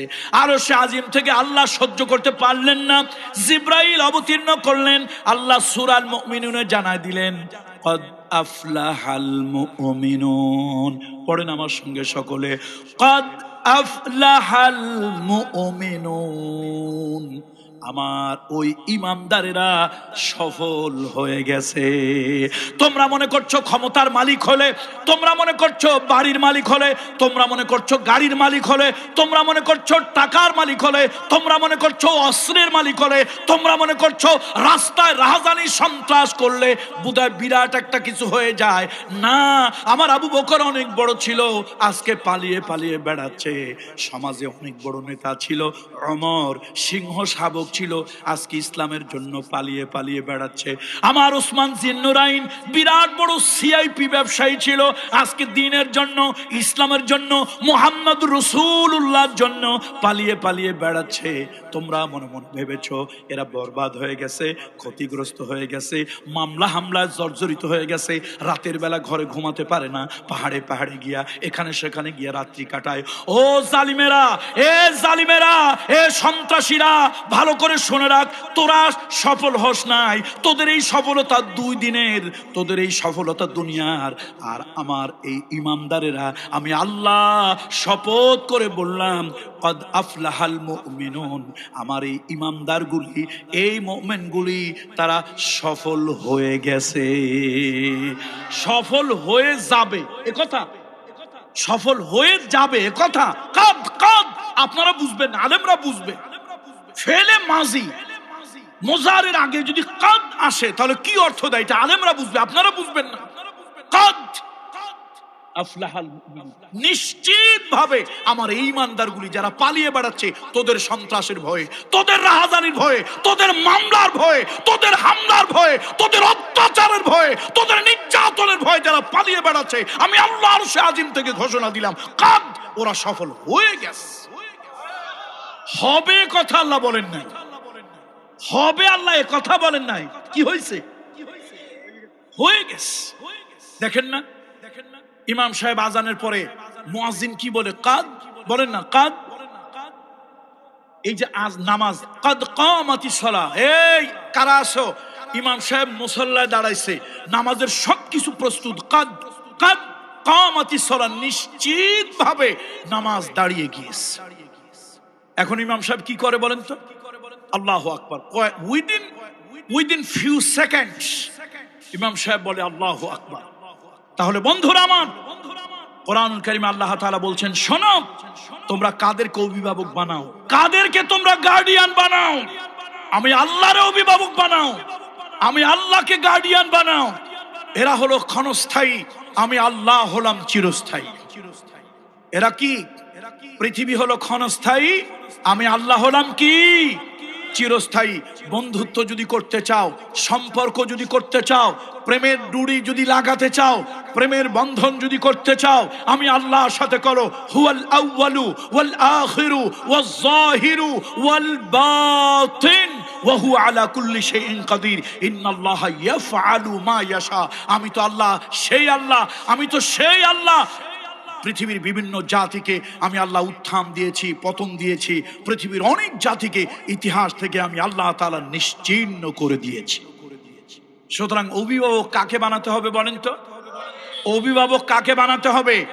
আল্লাহকে বানাতে হবে, আল্লাহকে অভিভাবক বানাতে হবে। এই আল্লাহকে বাদ দিয়ে দুনিয়ার আল্লাহর সাথে যারা দুশ্মনী করে, দ্বীনের সাথে যারা দুশ্মনী করে, ধর্মের সাথে যারা দুশ্মনী করে, আল্লাহর বিধানের সাথে যারা দুশ্মনী করে, দুনিয়ার ক্ষণস্থায়ী লাভের জন্য, দুনিয়ার ক্ষণস্থায়ী হালুয়া রুটি পাওয়ার জন্য, দুনিয়ায় ক্ষণস্থায়ী সামান্য একটু সুযোগ সুবিধা পাওয়ার জন্য তোমরা যাদেরকে বন্ধু বানাচ্ছ, আমি বলছি না ওমাইয়া তাওয়াল্লাহুম, তোমরা যাদেরকে অভিভাবক বানাচ্ছ, নেতা বানাচ্ছ, আমি আল্লাহ তোমাদেরকে সতর্ক করে দেই, আরে অভিভাবক আমারে বানাও, আমাকে বানাও, এদেরকে না। বন্ধুরা আমার, দেখেন কি কঠিন সিচুয়েশন। বলতেছিলাম, যাদের দ্বারা ইসলাম প্রভাবিত হয়েছে, যাদের দ্বারা ইসলাম প্রভাবিত হয়েছে তিনি হলেন একজন, অন্যতম একজন আবু উবাইদা ইবনুল জাররাহ। উহুদের ময়দানে, বদরের ময়দানে তার বাবা আব্দুল্লাহ, আবু উবাইদা রাদিয়াল্লাহু তাআলা আনহুর বাবা আব্দুল্লাহ, তিনি রাসূলুল্লাহ সাল্লাল্লাহু আলাইহি ওয়াসাল্লামের কাছে এসে বিভিন্ন মূর্তির ব্যাপারে বলতেছে, আবু উবায়দা বলছে বাবাকে, বাবা আপনার মূর্তি আপনার কাছে বড়, আমার কাছে আমার রাসূলুল্লাহ বড়। আমার কাছে কে বড়? রাসূলুল্লাহ বড়। বাবা আপনার কাছে লাত, মানাত, উজ্জা, হুবুল সবাই বড়। দেখুন, ইসলাম অন্যের ধর্মকে জবরদস্তি কখনো করেনি। ইসলাম অন্যের উপরে কখনো জবরদস্তি করে আক্রমণ করে না, করা পছন্দ করে না। এখন আপনি দেবতার পূজা করেন, মূর্তির পূজা করেন, হাজারবার করেন, অসুবিধা কি? কিন্তু বাবা আমি তো জেনে বুঝেই আল্লাহকে ইলাহ বলে মেনে নিয়েছি, আল্লাহকে রব বলে মেনে নিয়েছি, মুহাম্মদ রাসূলুল্লাহ সাল্লাল্লাহু আলাইহি ওয়াসাল্লাম আমি তো তাকে নবী বলে মেনে নিয়েছি। বাবা আপনি এখানে এসে কেন ডিস্টার্ব করছেন? কেন ডিস্টার্ব করছেন আপনি? তারপরও বাপের চরিত্র খারাপ, ঘাট তেরা পদের। এই ঘাট তেরা বাবা সে মানতে চাচ্ছে না, বারবার ঘুরে ফিরেই মুহাম্মদ রাসূলুল্লাহ সাল্লাল্লাহু আলাইহি ওয়াসাল্লাম শুধু ওই মূর্তির কথা, দেবতার কথা বলে, তার নেতাদের কথা বলে। হযরত আবু উবাইদা খুব অসন্তুষ্ট হলেন, বাবাকে একবার, দুইবার, তিনবার নিবৃত করতে চাইলেন। তিনি চিন্তায় পড়ে গেলেন, একদিকে জন্মদাতা পিতা, আর একদিকে হলো ঈমানি রুহানি পিতা। জন্মদাতা পিতার নাম কি? আব্দুল্লাহ। আর রুহানি পিতা, ঈমানের পিতার নাম কি? মুহাম্মাদুর রাসূলুল্লাহ সাল্লাল্লাহু আলাইহি ওয়াসাল্লাম। তিনি তাকে নিবৃত করার চেষ্টা করলেন, কিন্তু পারলেন না। বরং বাপ এবার একটু আগায় গেল, বাপ একটু অগ্রসর হলো। রাসূলুল্লাহর উপরে আক্রমণাত্মক স্বভাব, আল্লাহর হাবিবের উপরে আক্রমণের মনোভাব নিয়ে গিয়ে এলো। এতক্ষণ পর্যন্ত আবু উবাইদা ধৈর্য ধারণ করেছিল, আবু উবাইদা রাদিয়াল্লাহু তাআলা আনহু সহ্য করেছিল। এবার আর তিনি সহ্য করতে পারলেন না, তরবারি বের করলেন, একটা আঘাত করলেন, বাপের দেহ এখানে পড়ে রইল। কল্লাটা ছিটকে 10-20 হাত দূরে চলে গেল। 10-20 হাত দূরে চলে গেছে। বন্ধুরা আমার, মুরব্বীরা আমার, বদরের যুদ্ধে মাত্র 313 জন মুসলমান, আল্লাহ তাআলা আকাশ থেকে তাদের জন্য আল্লাহ তাআলা ফেরেশতা নাজিল করেছিলেন। ওই বদরের মাঠে আল্লাহ তাআলা আমাকে একাধিকবার নিয়েছে, বারবার গিয়েছি। যেই পাহাড়ে আল্লাহ তাআলা বদরের মাঠ যেখানে যুদ্ধ হয়েছিল তার উত্তর দিকে হলো এই পাহাড়, উত্তর দিকে এই পাহাড়, সেই পাহাড় রুহুল আমিন জিব্রাইল যেখানে 5000 ফেরেশতা নিয়ে অবতীর্ণ হয়েছিল আল্লাহ তাআলা মুসলমানদের মনোবলকে চাঙ্গা করার জন্য, ইমানদারদেরকে সাহায্য করার জন্য, মুসলমানরা যেন অস্তিত্ব দুনিয়া থেকে হারিয়ে না যায়, আল্লাহর হাবিবের সাহাবীরা ভগ্ন হৃদয় যেন না হয়, তারা যেন দ্বিধা দ্বন্দ্বের মধ্যে না থাকে, এই জন্য আল্লাহ তাআলা 5000 সেনাবাহিনী ফেরেশতা আল্লাহ তাআলা আকাশ থেকে অবতীর্ণ করেছিলেন। বন্ধুরা আমার, সেই বদরের প্রান্তরে আবু উবাইদা ইবনুল জাররাহ তার পিতাকে আল্লাহ নবীর উপরে আক্রমণ করার কারণে, রাসূলুল্লাহর সাথে বেয়াদবি করার কারণে, রাসূলুল্লাহর শানে অসম্মানজনক আচরণ করার কারণে একবার, দুইবার, তিনবার বাবাকে বুঝাইছেন, বাবার সঙ্গে ভালো ব্যবহার করেছেন। তার কারণ হলো, ও যুবকেরা, বাবা মা যদি কাফের হয়, বাবা মা যদি বেদিন হয়, বাবা মা যদি অশিক্ষিত হয়, বাবা মা যদি মূর্খ হয়, আল্লাহ তাআলা বলেছেন বাবা মার সাথে খারাপ ব্যবহার করা যাবে না। রাসূলুল্লাহ বলেছেন বাবা মার সাথে খারাপ ব্যবহার করা যাবে না। ওয়া সাহিবুহুমা ফিদ দুনিয়া মারুফা, ওয়া সাহিবুহুমা ফিদ দুনিয়া মারুফা। বাবা মা হলো এই দুনিয়ায় সব থেকে ভালো ব্যবহার যারা পাবে, যাদের সাথে সব থেকে ভালো ব্যবহার করতে হবে, তারা হলো বাবা আর মা। বাবা মা কাফের হলো খারাপ ব্যবহার করা যাবে না, খারাপ আচরণ করা যাবে না। আবু উবাইদা রাদিয়াল্লাহু তাআলা আনহু বাবার সাথে সাধ্যমতো ধৈর্য ধারণ করে ভালো ব্যবহার করলেন, কিন্তু বাবা উশৃঙ্খল হয়ে রাসূলুল্লাহর সঙ্গে দুর্ব্যবহার শুরু করলো। আল্লাহর হাবিবকে কথা দিয়ে আঘাত দেয়, আল্লাহর হাবিবকে আচরণ দিয়ে আঘাত দেয়। এবার আল্লাহ রাসূলকে তরবারি দিয়ে আঘাত দেওয়ার জন্য এগিয়ে এলো। আবু উবাইদা আর সহ্য করতে পারলেন না। তুমি আমার জন্মদাতা পিতা হতে পারো, তুমি আমার জন্মদাতা বাবা হতে পারো, কিন্তু আল্লাহর হাবিবের থেকে তুমি আমার কাছে বড় নও। ওই পিতাকে নিবৃত করতে না পেরে তিনি এমন জোরে আঘাত করলেন, সাথে সাথে জাহান্নামের টিকিট নিয়ে দুনিয়া থেকে বিদায় হয়ে গেল। ও আমার মুরব্বী বাবাজিরা, এই জন্য কিয়ামত পর্যন্ত দুনিয়ায় যত সন্তান জন্মগ্রহণ করেছে আর করবে, যত সন্তান জন্মগ্রহণ করেছে আর কিয়ামত পর্যন্ত করবে, সব সন্তান যার ঔরসে জন্মগ্রহণ করে তার নামে পরিচয় হয়। কিন্তু আবু উবাইদা রাদিয়াল্লাহু তাআলা আনহু একজন মানুষ যিনি বাবার পরিচয় পরিচিত নন। দুনিয়ার মানুষ কেউ তার বাবার নামে চেনে না, দুনিয়ার সব মানুষ তাকে দাদার নামে চেনে। আল্লাহু আকবার, আল্লাহু আকবার। শাহ আবু উবাইদা ইবনুল জাররাহ। বন্ধুরা আমার, মুরব্বিরা আমার, আল্লাহ তাআলা তার ব্যাপারে কোরআনুল কারীমের সূরা মুজাদালা, কোরআনুল কারীমের সূরা মুজাদালা আল্লাহ তাআলা যার ব্যাপারে অবতীর্ণ করলেন, এই যে আঘাত করলেন, বাবা মারা গেল, সব জায়গায় সংবাদ ছড়ায় গেল।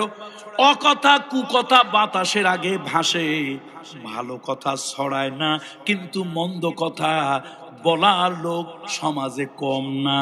কথা ঠিক কি না বলেন?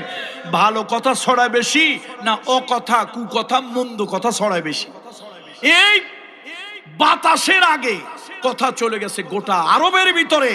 দেখো, মুহাম্মদ সাল্লাল্লাহু আলাইহি ওয়াসাল্লাম মানবতার কথা বলে, সে কিসের মানবতা পালন করবে? তার লোক দিয়া, দলের লোক দিয়া জন্মদাতা বাবাকে হত্যা করাইছে। দেখছেন কি নরম জায়গায় আঘাত। আজকালকার যুগে ওরকম কিছু লোক নরম জায়গায় আঘাত দেয়। আর মিয়া তোমরা ইসলাম ইসলাম করো, তোমরা ইসলাম ইসলাম করো, তোমরা কোন জায়গায় আঘাত দিয়েছ? এখন বলেন তো, এই কথার কোনো জবাব আপনার কাছে আছে? কত তো ঠিক।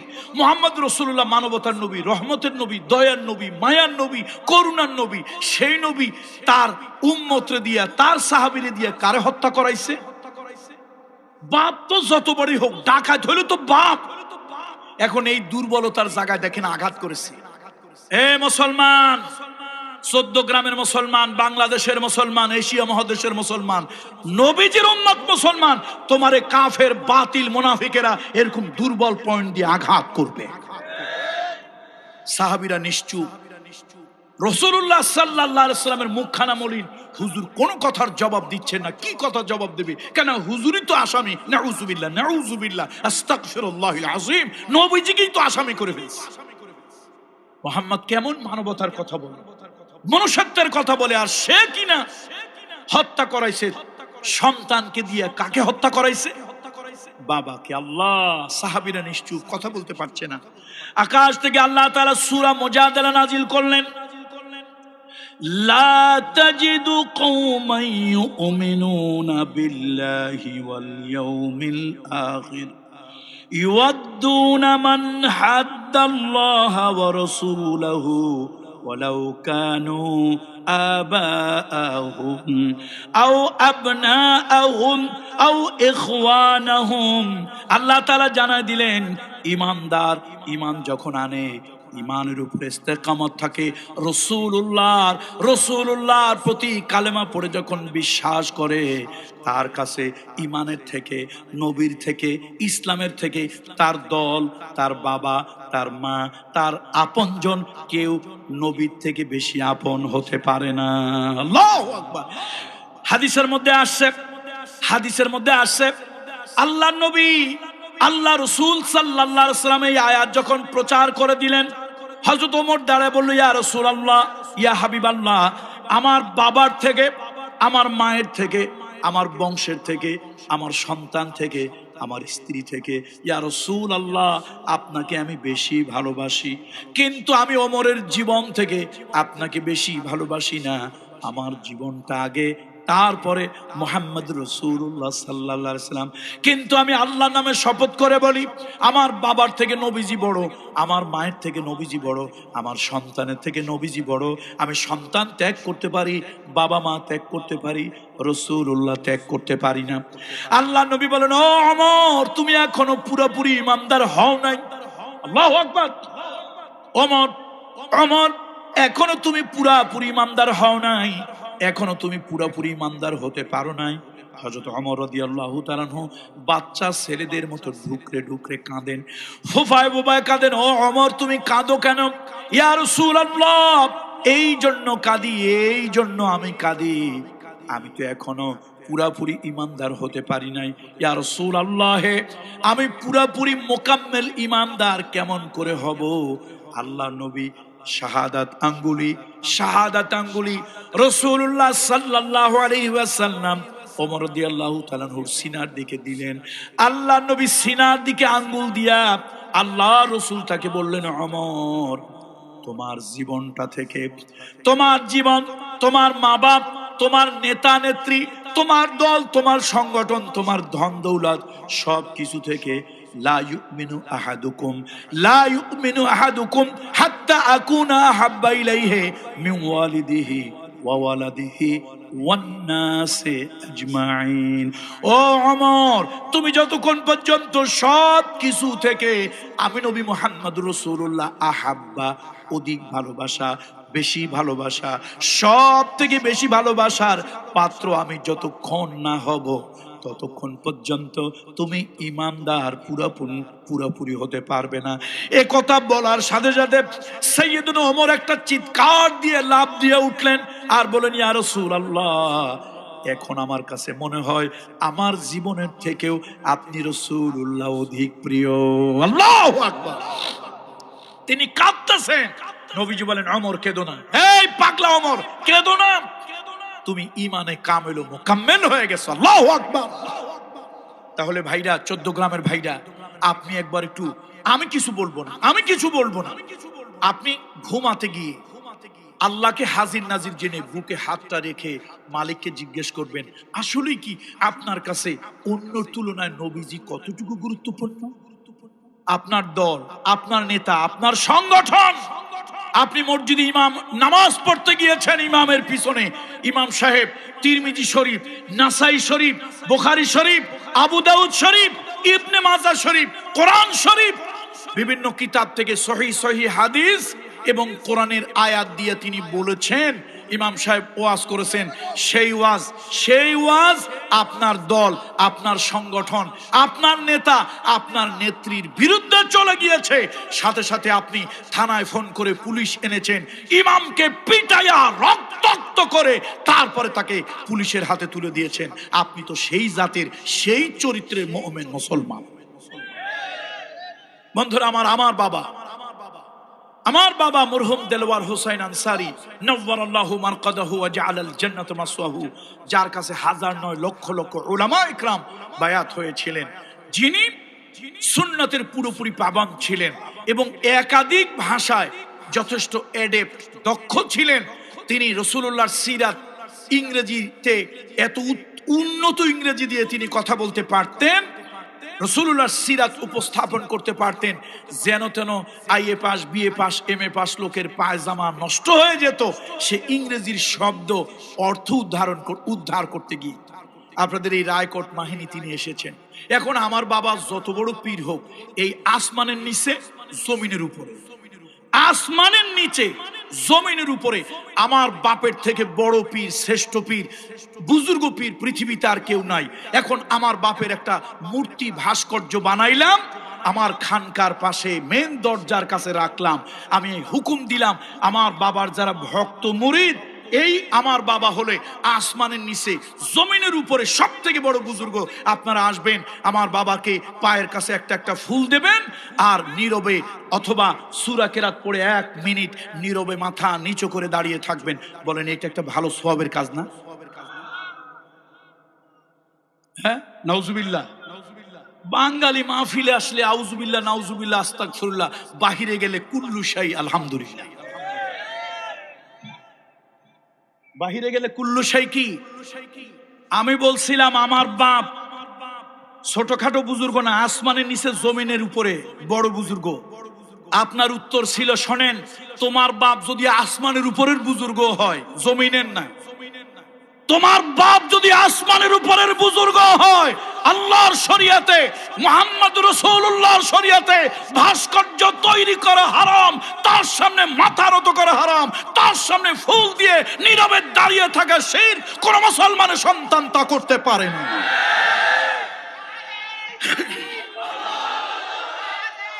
বন্ধুরা আমার, এই ওয়াজটা যদি আপনার মসজিদের ইমাম সাহেব, খতিব সাহেব করে, পিঠের চামড়া নিয়ে বাড়ি ফিরে যাওয়া লাগবে। তো এই মুনাফিক মুসলমান, মুনাফিক মুসল্লি নামাজ পড়াইয়া লাভটা কি? দদিল বান্দা কলমাসর না পায়, শ্মশান না পায় গোর, উপর দিয়ে ফিটফাট, মাগার আমাদের ভিতরে সদরঘাট, দাড়িতে কম নাই, টুপিতে কম নাই, আবা কাবা জুব্বায় কম নাই, কিন্তু ভিতরে ঈমান নাই। বন্ধু হবে আল্লাহ, বন্ধু হবে রাসূলুল্লাহ। আমি আল্লাহর সামনে ছাড়া কারো সামনে মাথা নত করি না। আমি বিদ্রোহী, আল্লাহকে ছাড়া কাউকে ইলাহ বলে মানি না। এটাই তো ইমানের দাবি। তোমার ইমান রে ফ্যান খাওয়াইয়া, ডাইল খাওয়াইয়া যা কিছু করছো তুমি, তোমার ইমান এখন আর ইমান নাই, ইমান শেষ। এই জন্য আসুন দেখেন কি ইমানের লোক। রাসূলুল্লাহ শানে বেয়াদবি। একদিকে জন্মদাতা পিতা, একদিকে কি, আর একদিকে ইমানের পিতা, রুহানি পিতা। নবীজি আমাদের রুহানি পিতা। এই জন্য রাসূলুল্লাহর স্ত্রী হলো উম্মতের জন্য মা। মাকে বিয়ে করা হারাম, আল্লাহর হাবিবের স্ত্রীদেরকে উম্মতের জন্য বিয়ে করা কিয়ামত পর্যন্ত হারাম। বলছিলাম মুহাম্মদ রাসূলুল্লাহ সাল্লাল্লাহু আলাইহি ওয়াসাল্লাম রুহানি বাপ, ইমানি পিতা। আর আরেকদিকে কোন পিতা? ঔরসজাত পিতা, জন্মদাতা পিতা, যার ঔরসে জন্মগ্রহণ করেছে। এখন বাবা আসছে, আচ্ছা ঠিক আছে, যুদ্ধ আসছে, যুদ্ধ করতে আসছো, যুদ্ধ করবা, মুহাম্মদ সাল্লাল্লাহু আলাইহি ওয়াসাল্লাম হারলে সে চলে যাবে, বন্দী হবে। তোমরা হারলে তোমরা ভেড়া ছাগলের মতো পালিয়ে যাবে, বন্দী হবে। কিন্তু সে যুদ্ধ করতে এসে, ওই যে একটা কথা আছে, ধান বানতে শিবের গীত, যুদ্ধ করতে এসে সে কি করছে? রাসূলুল্লাহকে উত্তেজিত করার জন্য, ছেলেকে উত্তেজিত করার জন্য করতে আসছে যুদ্ধ। এখানে এসে নবীজির পরিবর্তে তার মূর্তির প্রশংসা শুরু করে দিয়েছে। তার মূর্তি এই পারে, তার লাত এই পারে, তার মানাত এই পারে, তার উজ্জা এই পারে, তার হুবুল এই পারে, তার নেতা এই পারে, তার নেত্রী এই পারে, এত কিছু পাড়াপাড়ি, হাঁস মুরগি ডিমে পারে, জন্মের পাড়া পারে। এগুলো নবীজির কাছে বলার কোনো দরকার আছে? তোদের সাথে কথা হবে অস্ত্রে, কথা হবে কিসে? অস্ত্রে কথা হবে, কথা হবে ইমানের শক্তিতে, কথা হবে তাওহীদের বলে। কারা বলিয়ান হয়? আগামীকালকে কথা হবে, বাট আজকে কি? সে ঘুরে ফিরে বারবারই রাসূলুল্লাহকে হেয় করার জন্য, অসম্মান করার জন্য, অপমান করার জন্য, ইনসাল্ট করার জন্য, ক্রিটিসাইজ করার জন্য, নিগলেক্ট করার জন্য আল্লাহর হাবিবকে ঘুরে ফিরে বারবার ওই কথা।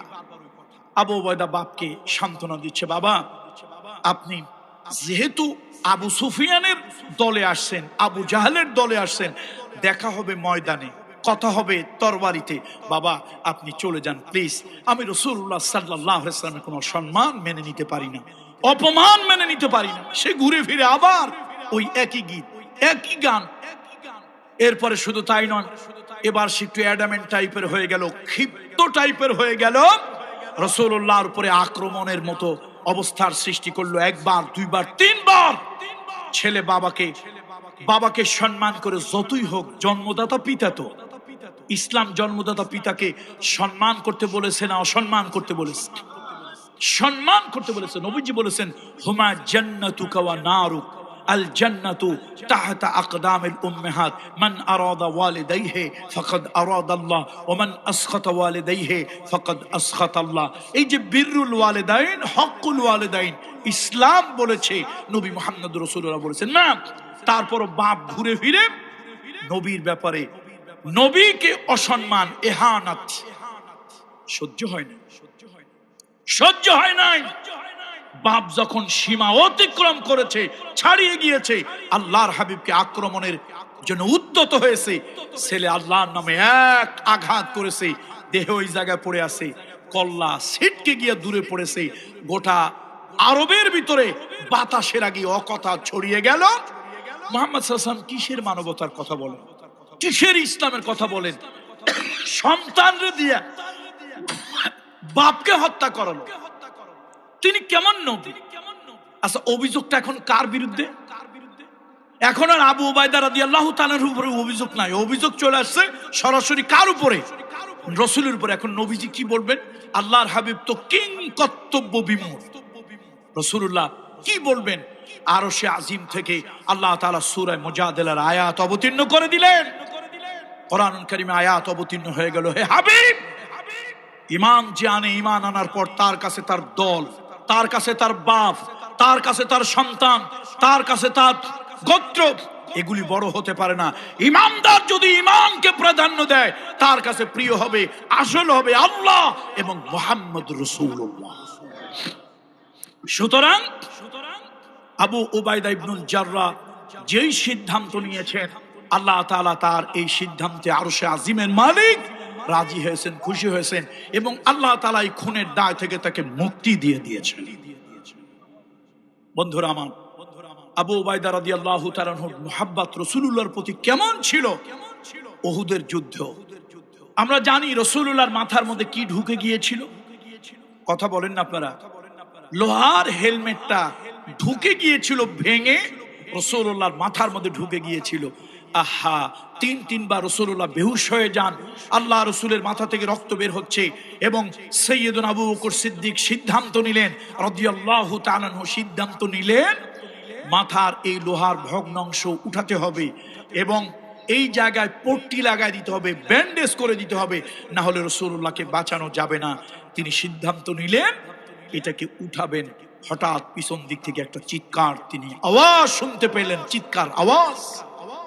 আবু বকর সিদ্দিককে আল্লাহ তাআলা জ্ঞান, বুদ্ধি, অন্তর্দৃষ্টি সব আল্লাহ দিয়েছিল। আল্লাহু আকবার বলুন। যেমন ছিলেন জ্ঞানী, তেমন ছিলেন বুদ্ধিমান, ধীমান, তেমন ছিলেন আপনার ওয়েটফুল মানুষ, দূরদৃষ্টি সম্পন্ন মানুষ। আল্লাহ আল্লাহ আল্লাহু আকবার। সাইয়েদনা আবু বকর সিদ্দিক যদি ওমর ইবনুল খাত্তাবকে তারপরে ইসলামের দায়িত্ব না দিতেন, এটা হলো তার দূরদর্শিতা, এটা হচ্ছে তার অন্তর্দৃষ্টি।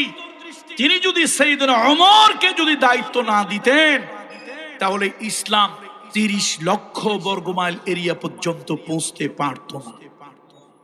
সাইয়েদনা আবু বকর ছিলেন অন্তর্দৃষ্টিওয়ালা মানুষ, অন্তর চোখের মানুষ, বাতিনি চোখের মানুষ ছিল।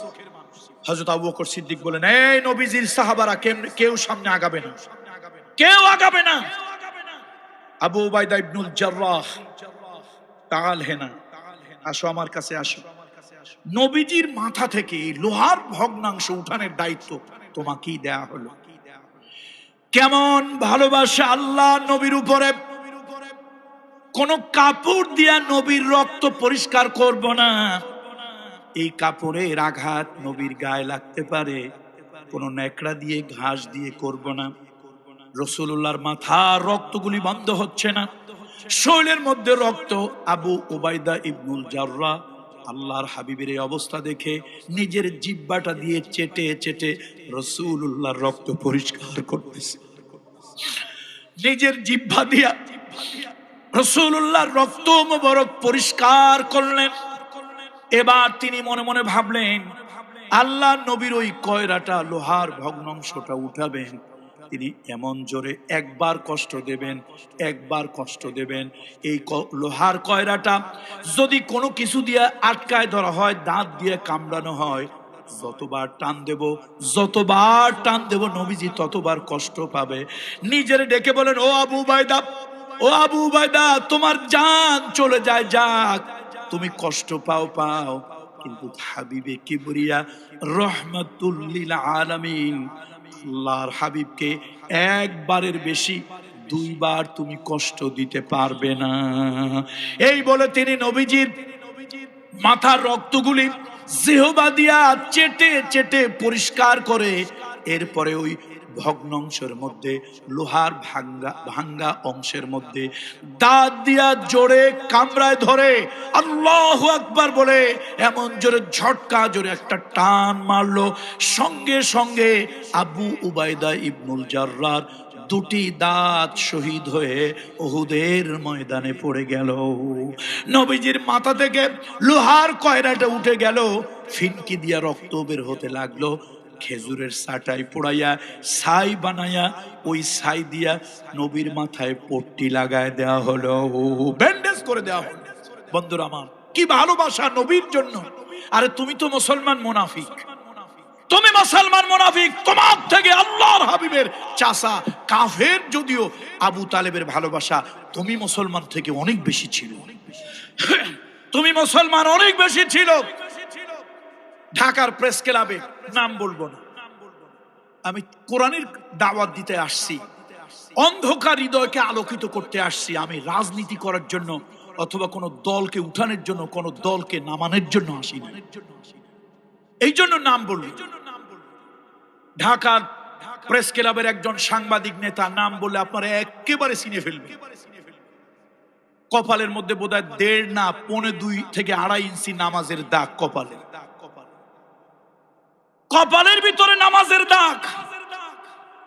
যখন শাহবাগের ব্লগারদেরকে নিয়ে কথা হচ্ছিল, ভাইরা আমি তো অত বড় শিক্ষিত না, ঢাকা বিশ্ববিদ্যালয়ের বারান্দায় জীবনের 7টা 8টা 9টা বছর কিছু তো ঘুরছি। ব্লগে আমার দেশের ব্লগাররা রাসূলুল্লাহকে নিয়ে, আম্মা জান আয়েশাকে নিয়ে, মা খাদিজাকে নিয়ে যে ভাষা লিখেছে রাসূলুল্লাহকে নিয়ে, এগুলা কোন মায়ের বৈধ সন্তান, একমাত্র বেশ্যালয়ের কোন জারো সন্তান ছাড়া, পতিতালয়ের কোন জারো সন্তান ছাড়া রাসূলুল্লাহর নামে এত কুরুচিপূর্ণ লেখা লিখতে পারে না। আপনারা ঠিক তো আন্দাজে বলেন, পড়াশোনা করে তো বলেন। হুজুররা কইছে বাস জোশের ঠেলা, ঠিক একটু পড়াশোনা করতে হয়। এই মুসলমান, ইসলামের প্রথম আয়াত নামাজ পড়ো না, ইসলামের প্রথম আয়াত রোজা রাখো এটা না, ইসলামের প্রথম আয়াত হজ করো এটা না, ইসলামের প্রথম আয়াত যাকাত দাও এটা না। ইসলামের প্রথম আয়াত রাসূলুল্লাহর প্রতি এসেছিল ইকরা, ইকরা। নবী বলেছিলেন মা আনা বিকারিন। এবার জিবরাইল বলেছিল ইকরা বিইসমি রাব্বিকাল্লাযী খালাক। The more you read, the more you learn. যত পড়বে তত শিখবে। আজকে মুসলমানের সন্তান, মুরব্বীরা পড়াশোনা করে না। হ্যাঁ, মুরব্বীরা কাজ একটা করেন, ওই চায়ের দোকানে যায়, 2 টাকার চা খায়, আজাইরা 6 টাকার পেশাল পারে, আর যুবক পোলাপানের সাথে যত সিনেমা টেলিভিশন দেখে। এই বাংলাদেশের মধ্যে সব থেকে এই রোগটা বেশি নোয়াখালী আর কুমিল্লায়। রাগ করেন না প্লিজ। আল্লাহ তো আমাকে বাংলাদেশের টেকনাফ থেকে তেতুলিয়া এক প্রান্ত থেকে আরেক প্রান্ত পর্যন্ত নেয়। অন্যান্য জেলায় এই রোগ আছে, তবে নোয়াখালী আর কুমিল্লায় মারাত্মকভাবে অর্ধেক কবরে চলে গেছে। এখনো সিনেমা, 2 টাকার চা খাইতে গিয়ে দোকানে ঘন্টার পরে ঘন্টা যুবক পোলাপানের সাথে আড্ডা দিতেছে, নায়ক নায়িকাকে জড়িয়ে ধরছে, আদর করতেছে। এই জিনিসগুলি বুড়ো বয়সে বাচ্চা কাচ্চার সাথে দেখে। এই সমাজে বড়র সম্মান, ছোটর স্নেহ থাকবে কেন? এগুলি তো আপনারা হত্যা করেছেন। রাসূলুল্লাহ সাল্লাল্লাহু আলাইহি ওয়াসাল্লাম, আল্লাহর হাবিব, বড়কে সম্মান করতে বলেছেন। আল্লাহর নবী ছোটকে স্নেহ করার জন্য রাসূলুল্লাহ সাল্লাল্লাহু আলাইহি ওয়াসাল্লাম বলেছেন বড়কে সম্মান করবে, ছোটকে কি করবে? স্নেহ করবে। বলতেছিলাম বন্ধুরা আমার, রাসূলুল্লাহর প্রতি ভালোবাসা, আল্লাহর হাবিবের প্রতি ভালোবাসা। আরে আপনি আর আমি কেমন মুসলমান? ব্লগের ভিতরে লেখালেখি হলো, সে লেখা আমি নিজে পড়েছি। ওই ভদ্রলোক, তাকে একটা ইন্টারভিউতে জিজ্ঞেস করা হলো, তিনি তার দলীয় কারণে, তার পদের কারণে, রাষ্ট্রের থেকে সুযোগ সুবিধা পাওয়ার কারণে তিনি এটাকে দারুণভাবে ডিনাই করলেন, রিফিউজ করলেন, অস্বীকার করলেন। আমার কাছে মনে হলো আব্দুল্লাহ ইবনে উবাই, মাথার মধ্যে পাগড়ি ছিল, গায়ের মধ্যে জামা ছিল, বিশ্বনবী তার জানাজা পড়েছে, তার সন্তানের কান্নায় আল্লাহর হাবিব তার গায়ের জামা দিয়া তাকে কাফন পরিয়ে দিয়েছে। ছেলের কান্নাকাটিতে নবীজি তার কবরে নামলেন। আল্লাহ নবী একটু চালাকি করলেন, রহমতের নবী তো, দয়ার নবী তো, একটু চালাকি করলেন। আব্দুল্লাহ ইবনে উবাই ইবনে সুলুলের কবরে নেমে নবীজি ভাবলেন, রহমতের নবীর ছোঁয়া যদি কবরের মাটিতে লাগে, গায়ের ছোঁয়া, তাহলে এই কবরের মাটি আব্দুল্লাহ ইবনে উবাইকে আযাব দেবে না। নবীজি যখন লাশটাকে রেখে আল্লাহর হাবিব যখন কবর থেকে উঠবেন, নবীজি একটু এরকম একটু ডলা দিলেন। ডলা মানে পিঠ দিয়ে কবরের মাটিকে ডলা দেওয়া, কবরের মাটির সাথে রাসূলুল্লাহর গায়ের স্পর্শ লাগুক। আরশে আজিম থেকে আল্লাহ দেখলেন। কে দেখতেছে? আল্লাহ দেখতেছে। হাবিব, আপনি তার জানাজায় এসেছেন সন্তানের চোখের পানির কারণে। বাপটা কাট্টা মুনাফিক, কিন্তু ছেলেটা ছিল কাট্টা ইমানদার। আল্লাহু আকবার। টাটকা ইমানদার ছিল ছেলেটা, মুনাফিকের কিচ্ছু ছিল না, কিন্তু বাপটা বিশ্ব সেরা বাটপার। বাপটা কি কথা কয় না? বাপটা কি বিশ্ব সেরা বাটপার। সন্তানের কান্নায় সন্তানটা খালেস মুমিন, খালেস নির্ভেজাল মুমিন। ছেলের কান্নায় নবীজি রহমতের নবী, তো কিসের নবী? রহমতের নবী, দয়ার নবী, মায়ার নবী। হৃদয়টা বড় প্রশস্ত, সমুদ্রের থেকে আমার হাবিবে কিবরিয়ার হৃদয়টা আরো বড়।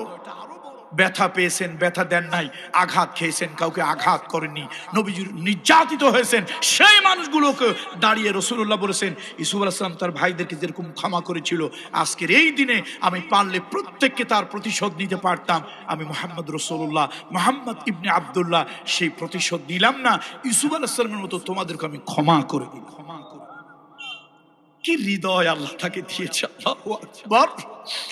বলতেছিলাম, ছেলের কান্নায় জানাজায় গেছে, ছেলের কান্নায় নবীর গায়ের জামা দিয়ে তার কাফন পড়াইছে। ছেলের কান্নায়, ইয়া রাসূলুল্লাহ আমার বাপের কবরে আপনি একটু নামেন। নবীজি নামছে। এখন মায়ার দয়ার নবী তো, মনে মধ্যে যে কোনো ভাবে একটু আল্লাহ মাফ করুক, কবরের আযাবটা না হোক। কবরের মধ্যে নেমে একটু পিঠ দিয়ে ডলা দিয়া এবার রাসূলুল্লাহ সাল্লাল্লাহু আলাইহি ওয়াসাল্লাম উঠতে গেলেন।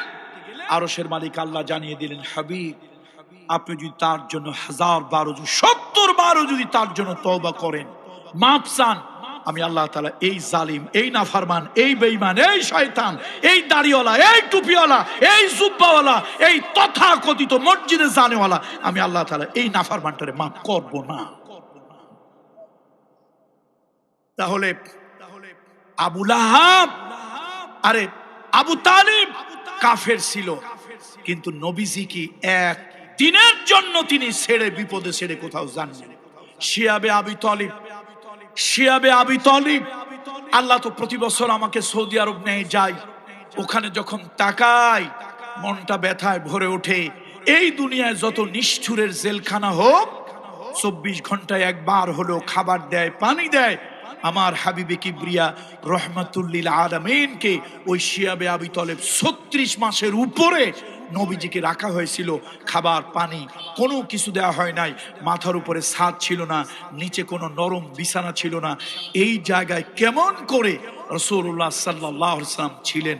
এই কঠিন কষ্টের মধ্যেও নবীজি একদিন লক্ষ্য করে দেখতেছেন, 3 মাথাওয়ালা একটা লোক। কয় মাথাওয়ালা? মানুষের মাথা কয়টা?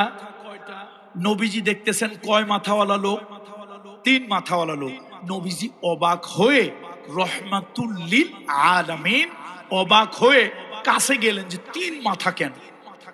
আল্লাহ নবী কাছে গিয়ে দেখেন এই লোকটা তার চাচা আবু তালিব। আসলে 3 মাথা নয়, ক্ষুধার যন্ত্রণায় কষ্টে কষ্টে না খাইয়া পেটটা পিঠের সঙ্গে লেগে গিয়েছে, বুকের হাড্ডি গুলো বের হয়ে গেছে, শরীরের হাড়গুলি চামড়ার সাথে আছে, গোশত নাই। এই 2টা হাঁটু উপরের দিকে, আর মাথাটা ঠিক করে রাখতে পারেন না। 2 হাঁটুর মাঝখানে মাথাটা, দূরের থেকে দেখলে মনে হয় যেন 3 মাথা। নবীজি চিন্তা করলেন, কাছে এসে দেখেন 2টা পা উঁচু হয়ে আছে, 2টা হাঁটু উঁচু হয়ে আছে, 2 হাঁটুর মাঝখানে মাথাটা ঢুকে গিয়েছে, সোজা হয়ে মাথাটা দাঁড়া করতে পারছেন না। নবীজি এই দৃশ্যটা দেখে আর বরদাস্ত করতে পারলেন না, হু হু করে রাসূলুল্লাহ কেঁদে ফেললেন। কেন? আল্লাহর নবী মায়ের গর্ভে থাকা অবস্থায় বাবাকে হারিয়েছেন, মায়ের গর্ভে থাকা অবস্থায় বাবাকে হারিয়েছেন। তারপরে 4 বছর বয়সের সময় মাকে হারিয়েছেন। আরে আল্লাহ নবীর 8 বছর বয়সের সময় দাদাকে হারিয়েছেন। মুহাম্মদ রাসূলুল্লাহ সাল্লাল্লাহু আলাইহি ওয়াসাল্লাম বড় কষ্টে ক্লেশে মানুষ হয়েছেন। আরে ক্ষুধার যন্ত্রণা সহ্য করতে না পেরে মরুভূমি মরুদ্যানে গিয়ে একাকী ঘুরে বেড়িয়েছেন। এই দুনিয়া আমরা এতিম বলি। এতিম কারে বলি? বাপ আছে তো মা নাই, মা আছে বাপ নাই, ভাই আছে বোন নাই, বোন আছে ভাই নাই। আমার রহমতের নবী, মায়ের পেটের ভাই নাই, একটা বোন নাই, অসুস্থ হলে কম্বলটা গায়ে দেওয়ার কেউ নাই, এক গ্লাস পানি ঢেলে দেওয়ার মতো আপনজন কেউ নাই। চাচা আবু তালেব, এই চাচা হলো তার অভিভাবক, গার্ডিয়ান। আবু তালেবের চুলায় আগুন জ্বললে রাসূলুল্লাহর পেটে খাবার গিয়েছে, আর আবু তালেবও ছায়ার মতো রাসূলুল্লাহকে রেখেছেন। একদিন এক লোক জিজ্ঞেস করছে, আবু তালেব তোমার কি হইল? তোমার যে এতগুলি বাচ্চা কাচ্চা, তোমার নিজের সন্তানগুলোরে তুমি দূরে রাখো, আর ওই যে তোমার ভাইয়ের ছেলে মুহাম্মদকে তুমি বুকের কাছে নিয়ে রাত্রে ঘুমাও, কারণটা কি?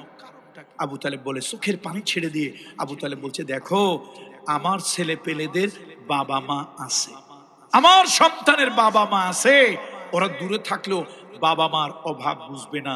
কিন্তু আমার এতিম মুহাম্মদ, আমার এতিম মুহাম্মদ বাবা নাই, মা নাই, দাদা নাই, আমি এই এতিম ধরে আমার বুকের কাছে নিয়ে শুই, যাতে ওর দিলের মধ্যে অভাব অনুভূত না হয়। নবীজি এত আদর করেছেন আবু তালিব।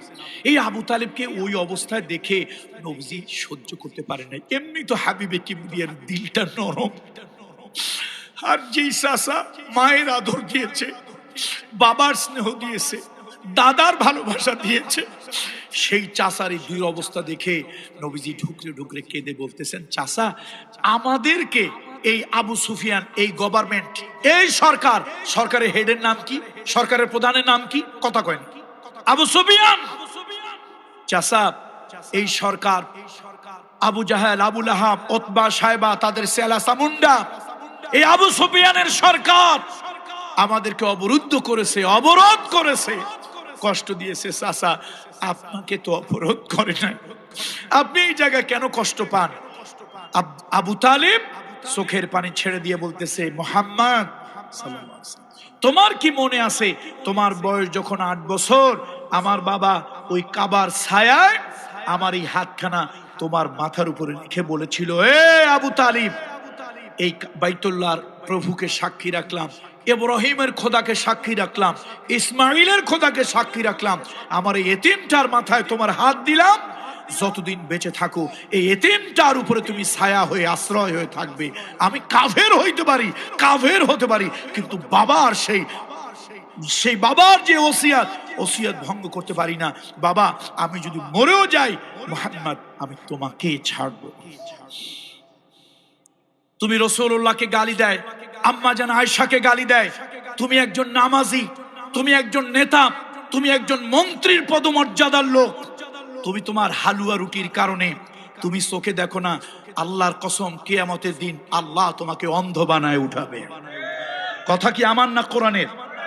এই দুনিয়ায় যারা চোখ থাকতে দেখে না, কান থাকতে শোনে না, আল্লাহর দ্বীনের বিরোধিতা হয়, ইসলামের বিরোধিতা হয়, নবীর বিরোধিতা হয়, চোখ থাকার পরও যারা দেখে না, আল্লাহ বলেছেন আমি আল্লাহ কিয়ামতের ময়দানে এই জালিমগুলোকে, সীমা লঙ্ঘন করি, এই মুনাফিকগুলোকে, এই হিপোক্রেটগুলোকে, এই ভণ্ডগুলোকে, এই প্রতারকগুলোকে আমি আল্লাহ কিয়ামতের ময়দানে অন্ধ বানায় উঠাবো। তারা ওরা বলবে, রব্বি লিমা হাসারতানি আ'মা ওয়াকাদ কুনতু বাসীরা। কোরআন শরীফের আয়াত কিনা বলেন, হে মালিক আমি তো দুনিয়ায় চক্ষুষ্মান ছিলাম, কেন আপনি আমাকে লেমা হাসারতানি আ'মা, এই কিয়ামতে কেন আপনি আমার অন্ধ বানায় উঠাইলেন? আল্লাহ তাআলা বললেন, তোর চোখ ছিল কিন্তু তুই পশু জানোয়ারের থেকেও খারাপ ছিলি। চোখ ছিল, এই চোখ দিয়ে তুই উপলব্ধি করতে পারিস নাই, কান ছিল, এই কান দিয়ে তুই শুনতে পারিস নাই, তোর দিল ছিল, এই দিল দিয়ে তুই উপলব্ধি করতে পারিস নাই। আজকে আমি আল্লাহ এই জন্য তোরে কানা, বোবা, বয়রা বানায় কিয়ামতের ময়দানে উঠাইলাম। এই জন্য আসুন, রাসূলুল্লাহর ভালোবাসার হৃদয় থাকবে। দুনিয়ার সব কিছু থেকে আমার কাছে বড় কে? আল্লাহ হলেন আমার রব, রাসূলুল্লাহ হলেন আমার নবী, হাবিবে কিবরিয়া। সুতরাং আমি আমার অভিভাবক আল্লাহকে বানিয়েছি, আমার অভিভাবক আল্লাহকে বানিয়েছি, আমার পরকালীন জীবনের শাফাআতকারী আমি মুহাম্মদুর রাসূলুল্লাহকে বানিয়েছি। কথা ঠিক কিনা বলুন? আমার আল্লাহ যেখানে আছে আমি সেখানে আছি, আমার আল্লাহর দ্বীন যেখানে আছে আমি সেখানে আছি, আমার হাবিবের বিধান যেখানে আছে আমি সেখানে আছি, আমার আল্লাহর বিধান যেখানে নাই আমি সেখানে নাই।